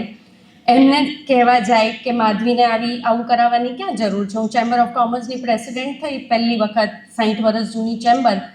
હવે હું ગઈ ત્યારે ખુરશીઓ લઈને બાજે સારા લોકો, ઇલેક્શન આવે ત્યારે કે એ બધી વખતે મને લઈ જવામાં આવી હતી. મને બહુ મોડી ખબર પડી કે ત્યાં બધું એક લેડીઝ બેઠી હોય તો બધું સરખું ચાલે, એના માટે મને લઈ ગયા હતા. મારી ટેલેન્ટ તો પછી એ લોકોને ખબર પડી અને મને પણ એવું થયું. ત્યારે મારા હસબન્ડને બહુ બધા લોકો ગયા કે માધવીને અહીંયા મોકલવાની ક્યાં જરૂર છે, સારા ઘરના પુરુષો પણ નથી જતા અહીંયા આગળ, તો આને કેમ લઈ જાઓ છો કરીને. And my husband was like કે એનામાં ટેલેન્ટ છે, એ કરી લેશે અને ત્યાં બધું સારું થઈ રહ્યું છે તો લેટ ઇટ બી એમ. એટલે ત્યાર પછી એ જવાબ પછી ક્યારેય કોઈ કંઈ કહેવા નથી ગયું. મારા કામો સુરેન્દ્રનગરમાં આવા જ હોય છે કે જ્યાં કોઈ જ ના અડતું હોય. હું જ્યાં વિકાસ વિદ્યાલય સંસ્થા 80-85 વર્ષ જૂની છે, એને આજ સુધી કોઈ અડતું નહોતું. અને સળગતું લાકડું દાદાએ શીખવાડ્યું છે, એવી રીતે સળગતું પકડીને એને ફરીથી રિવાઈવ કરી રહ્યા છીએ અત્યારે અમે લોકો. તો નીડર બનવાની નવજીવન અને દાદાની નીચે જે આ સ્કૂલ ચાલી રહી છે એ નીડર બનવાનો એક આયામ છે. અહીંયાથી જે ભણતા હશે એવા કોઈ અહીંયા હાજર હોય તો મને નથી ખબર, પણ અમને લોકોને તો એમના થકી ખૂબ શીખવા અને જાણવા મળ્યું છે. આજના એવોર્ડ રિસીવર્સ દેવાંશી જોશી, જેને ભારતભરમાં આગળ કીધું, રામે પણ કીધું કે દુનિયામાં હવે તો બધા ઓળખે છે. મારો સૌથી બેસ્ટ એપિસોડ રાજદીપ સરદેસાઈ સાથેનો તમારું ઇન્ટરેક્શન વિચ વોઝ ટ્રીમેન્ડસ, કે કદાચ લલન ટોપ કરી રહ્યું હોય કે બીજા કોઈ કરી રહ્યો દેટ લેવલ. સો કુડોસ. અને તેઓ ખૂબ જ સંવેદના અને સાહસ અને નિડરતાથી આપણને સૌને અભિભૂત કરી રહ્યા છે. તેમને મને આજે I am a big fan of her also, તો એમને એવોર્ડ આપવાનો કે એમના સાસુને આજે નવજીવન નવાજી રહ્યું છે ત્યારે એ મોકો મને આપવામાં આવ્યો, તો એ બદલ ખૂબ ખૂબ આભાર. અન્ય બે પ્રતિભાઓ પત્રકારત્વ ક્ષેત્રે યશપાલભાઈ અને તેજલબેન, આપને પણ અને આપના ઘર પરિવારને નતમસ્તક વંદન કે તેઓ તમારી પાછળ છે ત્યારે તમે આ બધું કરી રહ્યા છો કે કરી શકો છો, તો તેઓને ખૂબ ખૂબ અભિનંદન. અને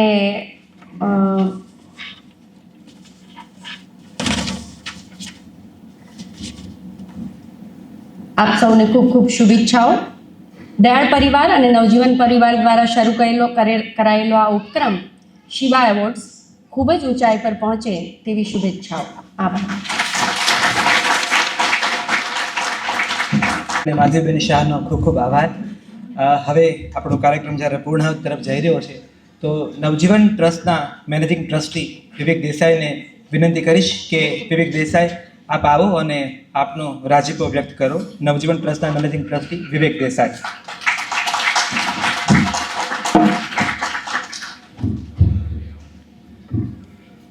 સૌનો આભાર. જે લોકોને એવોર્ડ મળ્યા છે ત્રણેયનો હૃદયપૂર્વક અભિનંદન પાઠવું છું. અત્યારે મેં આમ જોઉં તો મને એમ લાગે હું ઘરના બાલ્કનીમાં બેઠો છું, કારણ કે આ બધા પાડોશીઓ જ છે. કપિલભાઈ છે, આ બાજુ આકાશ બેઠો છે, પ્રશાંત છે, તો કારણ કે બધા અમે એક ફળિયામાં રહીએ છીએ એટલે પણ એનીવે પ્રશાંત શિવા એવોર્ડ આજનું આ બીજું વર્ષ, અને એ બીજા વર્ષે જે લોકોને એવોર્ડ મળ્યો છે એ, અને મેં ખાસ કરીને તો એ કહેવું છે કે આમ ઘણા વખતથી અમે લોકો જ્યારે પ્રશાંત 2015માં એની બધી 15-20 જગ્યાએથી એને જે હાંકી કઢાયો હતો નોકરીમાંથી, ને પછી એ મળ્યો અને મેં કીધું કે આવી જતું નવજીવન. મને કહ્યું હું નવજીવન આવીને કરીશ શું? મેં કીધું આવી તો જા, પછી જોઈશું. અને પછી છેવટે કંઈક જે કંઈ બન્યું હોય એ વખતે યાદ નથી, પણ એણે જોડાવાનું નક્કી કર્યું, જોડાયો. અને મને એવું લાગે છે કે નવજીવનમાં જે સૌથી વધારે જે સારી વસ્તુ બની છેલ્લા 12-13 વર્ષમાં, કપિલભાઈ પણ એના સાક્ષી છે, કે સારા માણસો જોડાયા. એટલે પ્રશાંત છે, અપૂર્વ છે, સોહમ તો હવે અમારો ટ્રસ્ટી પણ છે. સોહમ 37 વર્ષનો છે, પણ અમે એને ટ્રસ્ટી બનાવ્યો છે. એટલે એટલા માટે કે લગભગ અમારા ચેરમેન હતા ધીરુભાઈ મહેતા, એમનું અવસાન થયું અને એવું જગ્યા ખાલી પડી કે ભાઈ કોને ટ્રસ્ટી તરીકે લેવા. તો હવે ટ્રસ્ટી તરીકેની વાત આવે એટલે બધાને 75 વર્ષથી ઉપરના માણસોથી જ વિચાર શરૂ થાય. એટલે મેં કીધું ના, આપણે નવી પરંપરા પાડો કે આપણે યંગ છે, છોકરાઓ હોય અથવા યંગ કોઈ હોય અને ગાંધીમાં રસ ધરાવતો હોય. તો સોહમ અમારી સાથે જ હતો જોબમાં, અપૂર્વ સાથે. એ સોહમને અમે કીધું કે તું ટ્રસ્ટી તરીકે જોડા, અને ખુશીથી એ રાજી થયો. અત્યારે સોહમ પણ અમારો ટ્રસ્ટી છે. તો આ રીતે નવજીવનમાં, અને હું હંમેશા એવું માનું છું કે લોકો એમ કહેતા હોય છે કે સંસ્થા મહાન છે, વ્યક્તિ નહીં, પણ હું એમ માનું છું કે વ્યક્તિ જ મહાન હોય છે અને વ્યક્તિ થકી સંસ્થા મહાન થાય છે. એટલે તમે જુઓ કે પ્રશાંત છે, સોહમ છે, અમારો હિમાંશુ છે, જેટલા અમારા ડિપાર્ટમેન્ટ છે અત્યારે એટલા બધા સરસ રીતે કામ કરી રહ્યા છે પોતપોતાની રીતે. અને શરૂઆતમાં તો એવું થતું કે મને ઘણા બધા પ્રશાંત જ્યારે જોડાયો ત્યારે અનેક લોકો એવું કહ્યું કે તું આ પ્રશાંતને તે લીધો તો તને ખબર છે ને બધું? મેં કીધું હું 1991થી ઓળખું છું અને અમે મિત્રો છીએ, અને જે કંઈ થશે એ જોયું જશે. એટલું તો ખરું કે પ્રશાંત જે કરશે એ ખોટું તો નહીં જ કરે, એની મને ખાતરી છે. અને ખોટું ના કરે એ ગાંધીની સંસ્થામાં એવા જ માણસોની આજે જરૂર છે.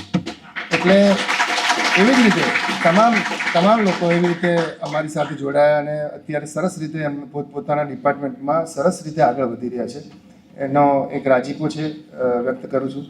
મારા પિતાજી જીતેન્દ્રભાઈનું સ્મરણ કરું છું કે જેમણે આ સંસ્થાનું એક જે બેઝ તૈયાર કરેલો, એ બેઝ તૈયાર કરીને પછી જે કંઈ એમાંથી ઉગાડવાનું હતું એ ઉગાડવાનું કામ જ અમે કર્યું આવીને. કપિલભાઈ મારી સાથે સતત રહ્યા. એટલે અને બીજું જર્નલિઝમની વાત કરું તો જ્યારે જર્નલિઝમનું કોર્સ શરૂ કરવાનો હતો ત્યારે પ્રશાંત જોડે ઘણા વખતથી ચર્ચા થતી હતી, આપણે કરીએ, ચાલશે કે નહીં ચાલે. પણ પછી જ્યારે હિંમત કરીને કોર્સ શરૂ કર્યો ત્યારે પહેલા વર્ષ, બીજા વર્ષના આજે 5 વર્ષથી એક એવી સ્થિતિ છે કે લગભગ મારા ખ્યાલ પ્રમાણે ગુજરાતમાં ચાલતી જર્નલિઝમની ઘણી બધી સ્કૂલો છેલ્લા 5-6 વર્ષમાં બંધ થઈ, સંખ્યા ન હોવાના કારણે. પણ નવજીવનમાં ગઈ બેચમાં રેકોર્ડ 50+ વિદ્યાર્થીઓ સાથે જર્નલિઝમનો ડિપાર્ટમેન્ટ ચાલી રહ્યું છે. ઓનલી બિકોઝ ઓફ પ્રશાંતનું નામ, એની મહેનત, કિરણ ઓફકોર્સ. તો આ બધાની મહેનતથી આખું ચાલી રહ્યું છે. નવજીવન ન્યૂઝ તો હવે એવી ઓળખાણ છે કે લોકો નવજીવનની વાત કરીએ તો કે ના, નવજીવન ન્યૂઝ. હું પોતે પણ નવજીવન ન્યૂઝનું નામ એટલું બધું, હું જ્યાં પણ જાઉં ગુજરાતમાં, જ્યાં પણ મારું ટ્રાવેલ ઘણું બધું થતું હોય છે, ત્યારે પણ લોકો કહે કે ના, નવજીવન ન્યૂઝ. ઇવન મારા ગામમાં નવસારી જવું તો પણ એ લોકો એમ કહે કે ના, અમે નવજીવન ન્યૂઝ રેગ્યુલર જોઈએ છીએ, નવજીવન ટોક્સ રેગ્યુલર સાંભળીએ છીએ. રામ જોડાયો અમારી સાથે. એટલે રામ તો ઘણા બધા એવું જ સમજે છે કે રામ મોરી જ નવજીવન ચલાવે છે.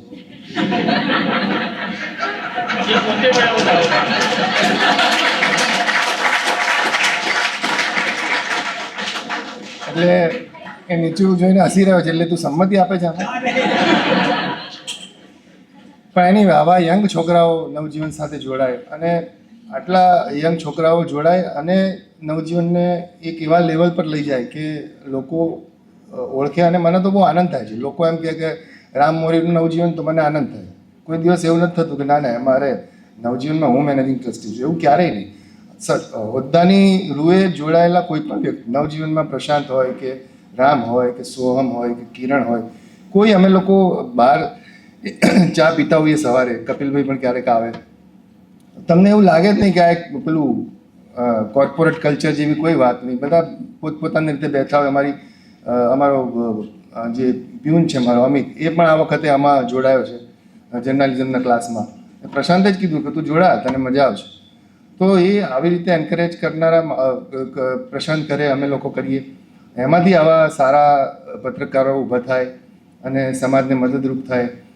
કેટલા એવા, ઘણા બધા એવા છે કે જે પહેલી, બીજી, ત્રીજી બેચવાળા જ નવજીવન ન્યૂઝમાં જોડાય. અને નવજીવન ન્યૂઝ એક મેરા ન્યૂઝ નામના નાનકડા એનાથી શરૂ થયેલું, આજે એટલા મોટા ફલક પર એનું પહોંચી ગયું.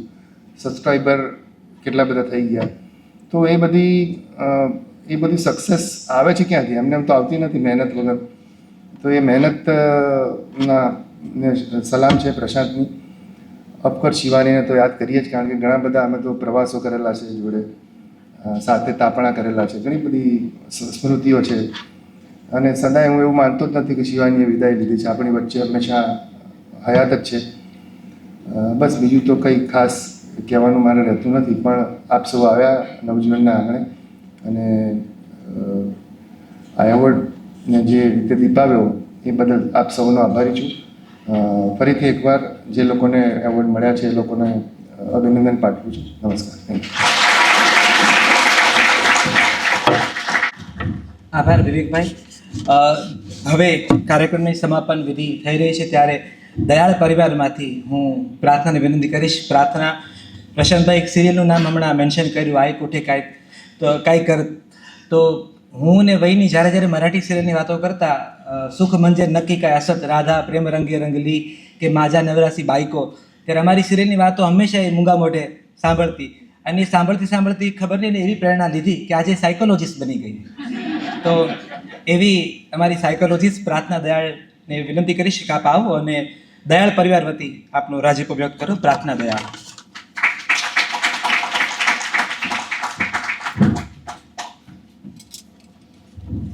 હમણાં થોડી વાર પહેલાં જ મેં રામને એવી વાત કરી કે મને ખબર નથી કે મમ્મી માટે હું શું બોલીશ, શું નહીં બોલું, એવું કંઈ મેં વિચારેલું નથી. કારણ કે એક સાઈડ એવું લાગે કે મમ્મી માટે બોલવા માટે કેટલું બધું છે અને એટ ધ સેમ ટાઈમ એવું લાગે કે જો હું એની વિશે કંઈક બોલવા જાઉં તો કદાચ શબ્દો જ નથી મારી પાસે.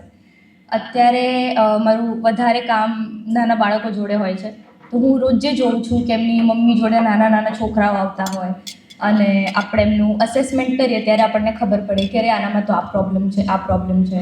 પણ જો તમે એમની મમ્મીને જુઓ, એ ઓલવેઝ ખુશ જ હોય. એમને એવું લાગતું જ નથી કે મારું છોકરું અલગ છે. એ તો હસતા મોઢે જ એમના છોકરાઓ જોડે આવતા હોય. તમને ગમે એટલું જોઈને લાગે કે આ છોકરું તો બહુ હેરાન કરે છે, તમને બેસીને એવું થઈ જાય. પણ એકચ્યુઅલી એમની મમ્મીઓ હેરાન થતી જ નથી હોતી. અને આ વસ્તુ મને હવે એટલે ખબર પડે છે કે મમ્મી એવું કહેતી હતી કે હું નહીં હોઉં તો તને ખબર પડશે. અને હવે જ્યારે મારી પાસે નથી અને હું બીજા છોકરાઓને એમની મમ્મી જોડે જોઉં છું ત્યારે ખબર પડે છે કે જેન્યુઅલી મમ્મી ના હોય તો જ ખબર પડે કે જ્યારે મમ્મી હોય તમારી માટે કંઈ પણ કરતી હોય પણ તમને ખબર જ ના પડે, કારણ કે એ તમને ક્યારેક કહે નહીં કે મેં તારી માટે આવું કર્યું. અને હવે જ્યારે કોઈ કરવાવાળું ના હોય ત્યારે ખબર પડે કે એ જે કરતી હતી એ કોઈ નથી કરતું, કે તમારી મમ્મી જેટલું તમને ક્યારેય કોઈ ના રાખી શકે. હજી અમારા ઘરમાં એનો ફોટો છે, હોલમાં તમે એન્ટર થાઓ ને તરત એનો ફોટો આવે છે. હજી પણ 1 વર્ષ પછી હું 3-4 સેકન્ડથી વધારે ફોટોની સામે જોઈ જ ના શકું. કંઈ જ વિચાર્યા વગર બસ મને એવું થાય કે મને રડવાનું મન થાય. એટલે હજી આટલો સમય થઈ ગયો, મને હજી એવું ક્યારેક એવું થાય કે બહુ જ પ્રોબ્લેમ આવી ગઈ તો મમ્મી હોતી તો હું કહી દેતી. હું એને એટલે નથી કહેતી કે મને સોલ્યુશન આપે, પણ તમે મમ્મીની સામે ખાલી એકવાર કહી દો ને એટલે તમારું અડધું દુઃખ તો ત્યાં જ જતું રહે એવું તમને લાગે. પણ હવે એ વસ્તુ હું પપ્પાને કહું છું. પપ્પા જોડે વાત કરવામાં એવું નથી, પપ્પા સાંભળતા હોય પણ બહુ જલ્દી રિએક્ટ ના કરે. અને હું પપ્પાને ઓલવેઝ આ વસ્તુ માટે ટોકું કે તમે તો હસતા જ નથી. અને એમનું હમણાં સુધી આટલા વર્ષો તો એવું આવતું હતું કે આમાં શું હસવાનું. પણ હવે હું એવું કહું તો મારું મન રાખવા માટે થોડીક ફેક સ્માઇલ કરી દે. મને પણ ખબર છે ફેક સ્માઇલ છે, તો પણ હું એમને કહું છું ને તો પણ એ ફેક સ્માઇલ કરે જ છે. પણ મમ્મી માટે હવે મને એવું લાગે છે કે જ્યારે આપણે જોઈએ કે કોઈ એક વ્યક્તિ તમારી લાઈફમાં ના રહે, એ જ્યાં સુધી તમારી લાઈફમાં ના થાય ત્યાં સુધી તમને એની અસર ના ખબર પડે. તમને એવું લાગે કે ઓકે આની મમ્મી નથી, કે આમની વાઈફ નથી, કે આના પપ્પા નથી. પણ હવે જો મારી લાઈફમાં વસ્તુ છે કે મારી મમ્મી નથી, તો હવે મને એવું લાગે છે કે ખાલી એ મારી મમ્મીની પોઝિશનમાં નથી, એ મારી મમ્મીની પોઝિશનમાં હતી, એક વાઈફની પોઝિશનમાં હતી, એક દીકરીની પોઝિશનમાં હતી. મારી નાની જોડે દર 2-3 દિવસે વાત થાય. એને કદાચ એવું લાગતું હશે કે એ મને કે કોઈ પ્રોબ્લેમ તો હું એને શું સોલ્યુશન આપું, પણ એનું મન હળવું કરવા માટે એની વાત કહી દે. એ મને એવું કે મારી માટે તો હવે તું જ શિવાની છું. અને એ હજી ઘણીવાર એવું કહે કે મને એવું લાગતું જ નથી કે એ નથી, મને એવું લાગે છે કે બસ એ અમદાવાદમાં એમના ઘરે જ છે. અને એણે મને 2 દિવસ પહેલાં જ એક વાત કીધી હતી કે એને એક સપનું આવ્યું હતું કે જેમાં મમ્મી ભરૂચ ગઈ છે, મારું મામાનું ઘર ભરૂચ છે. અને ભરૂચ જઈને નાનીને એવું કહે છે કે જો મમ્મી હું આવી ગઈ, તું શું કરે છે, તું હજી ઉઠી નથી. અને જેન્યુઅનલી એને લાગ્યું કે સાચેમાં એની છોકરી પાછી આવી ગઈ છે અને ઊંઘમાંથી જાગી ગઈ. અને પછી એને એવું ખબર પડે છે કે એ નથી, પણ એના સપનામાં એવું હતું. અને પછી એ ત્યાં સીડી પર બેઠી બેઠી મમ્મી કોઈકની જોડે ફોન પર વાત કરતી. એટલે નાની એને એવું કહે છે કે તું અહીંયા મને મળવા આવી છું ને તું ફોન પર જ વાતો કર્યા કરે છે. તો ત્યારે મેં એને કીધું કે એ મારી જ જોડે વાત કરતી હશે, કારણ કે એ 2 દિવસ જો ગઈ હોય તો હું પહોંચી જ જાઉં કે ના બસ હવે તું આવી જા પાછી. મારી નાની મને એવું કે તું તો તારી મમ્મીનું પૂછડું જ છું. મમ્મી જાય મારે એની પાછળ જવું જ પડે. અને કંઈક મારી લાઈફમાં ઇન્સિડન્ટ થયો હોય, હું ઘરે આવવાની પણ રાહ ના જોઉં, મારે એટ ધ મોમેન્ટ એને ફોન કરીને કહેવું જ પડે. બસ એક સેટિસ્ફેક્શન હોય કે તમે કહી દીધું. હવે એ નથી તો ઘણા પ્રોબ્લેમ્સમાં મને એવું લાગે છે હવે હું શું કરું, કોને કહું, કદાચ કોઈ સાંભળવાવાળું નથી. પપ્પા છે પણ જે મમ્મી જોડે અલગ કમ્ફર્ટ હતું એ એના પ્રોબ્લેમ્સ કે હું એના પ્રોબ્લેમ્સ કહું, એના સિક્રેટ્સ પણ મને કહે. અને એ સિક્રેટ્સ હજી સુધી પપ્પાને નથી ખબર. એ મને ઘણી વાર પૂછે કે તમે શું વાતો કરતા હતા. બધું હું એને દગો નહીં આપું, એ નથી તો પણ હું દગો નહીં આપું. હું એ સિક્રેટ હજી પણ તમને નહીં કહું. જો એને કહી દઈશ તો એ પછી મારા સપનામાં આવીને મને જ બોલશે કે તેમને સિક્રેટ્સ કહી દીધા. એટલે હજી સુધી અમારી વાતો, અમારું હસવાનું, અમારા ઘરમાં એવું છે કે હું ને મમ્મી જ હસતા હતા. અને આ 3 એમ ખાલી અમારા મોઢા જોવા કરે કે આમાં તો શું હસવા જેવું હતું. એટલે હવે આમ હસવાનું થોડું ઓછું થઈ ગયું છે અમારા ઘરમાં. પણ કંઈ નહીં, હું એકલી હસી લઉં અને પપ્પા એમની ફેક સ્માઇલ આપી દે. અને ગયા વર્ષ સુધી હું મમ્મીને ઓલવેઝ એવો ટોન્ટ મારતી હતી કે તને તો ભાઈ જ ગમે છે, તું તો એનું જ પૂછે છે, તું તો એનું જ ધ્યાન રાખે છે. પણ હવે નથી. હવે હું ભાઈની સામે કહું છું કે મને ખબર છે એની ફેવરેટ તો હું જ હતી, એને વધારે ધ્યાન તો એને મારું જ હતું. કારણ કે મમ્મી ઓલવેઝ એક વસ્તુ કહેતી કે માના ગમે એટલા બાળકો હોય ને એને ખબર હોય કોણ છોકરું શું કરી શકે ને શું ના કરી શકે. એટલે હવે જ્યારે હું બીજા છોકરાઓને એમની મમ્મીઓ જોડે જોઉં છું ત્યારે મને ખબર પડે કે તમે ગમે એટલું પૂછો ને, જો મમ્મી આવી હોય ને પપ્પા આવ્યા હોય, તમને આન્સર ઓલવેઝ મમ્મી જ આપશે. અને તમે પપ્પાને કંઈક પૂછો ને એટલે તરત મમ્મીનું મોઢું જોશે, કારણ કે એમને જવાબ ખબર જ ના હોય. અને એનું ઉદાહરણ મારા પપ્પા બી છે. એમને હું સ્કૂલ જતી હતી, હું કયા સ્ટેન્ડર્ડમાં છું, કયું સેક્શન છે, એમને ક્યારે પણ ના ખબર હોય. એ ફી ભરવા જાય એટલે મમ્મીને પૂછી જાય કયા સ્ટેન્ડર્ડમાં છે, કયું સેક્શન છે. એમને મારો રોલ નંબર એ ના ખબર હોય, ખાલી રિઝલ્ટ હોય એટલે લેવા માટે આવી જાય, પણ બહુ પૂછે નહીં. અને હવે જ્યારે હું બીજા છોકરાઓને જોઉં છું ત્યારે મને હજી એક વસ્તુ રિયલાઇઝ થાય છે કે બહુ જ ઇમ્પોર્ટન્ટ છે કે તમે કઈ રીતે મોટા થાઓ છો. કે જે ઓલવેઝ આપણા મમ્મી પપ્પા આપણને કહે ને કે છોકરાઓ કઈ રીતે મોટા થાય છે ને અમને જ ખબર છે.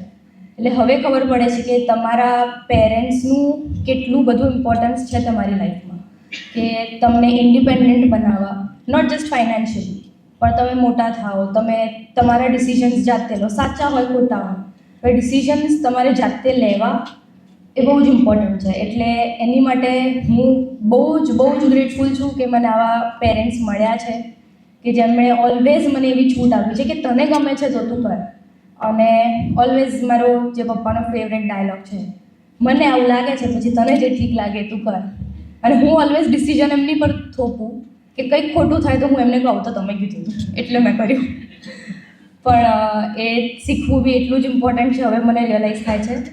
અને છેલ્લે હું તમને બધાને થેન્ક યુ કહીશ કે થેન્ક યુ, તમે બધા જ આવ્યા, અમને બહુ જ આનંદ થયો. Thank you for coming.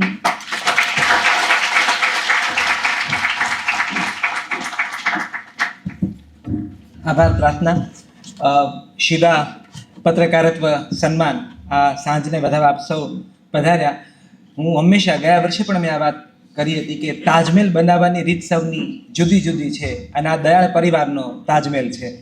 અને એ ક્ષણને બધા આપ સૌ મોટી સંખ્યામાં હાજર રહ્યા એ બદલ આપ સૌનો ખૂબ આભાર.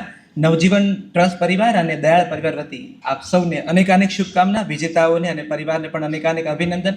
ફરી મળીશું આવા એક અદ્ભુત સંયોગ સાથે, નવા પત્રકારો અને એના એ પરિવારજનો સાથે જેના થકી આ કેળીમાં વધારે ને વધારે અજવાળું પ્રસરે છે. શુભરાત્રિ. વૈષ્ણવજન તો તેને કહીએ જે પીડ પરાઈ.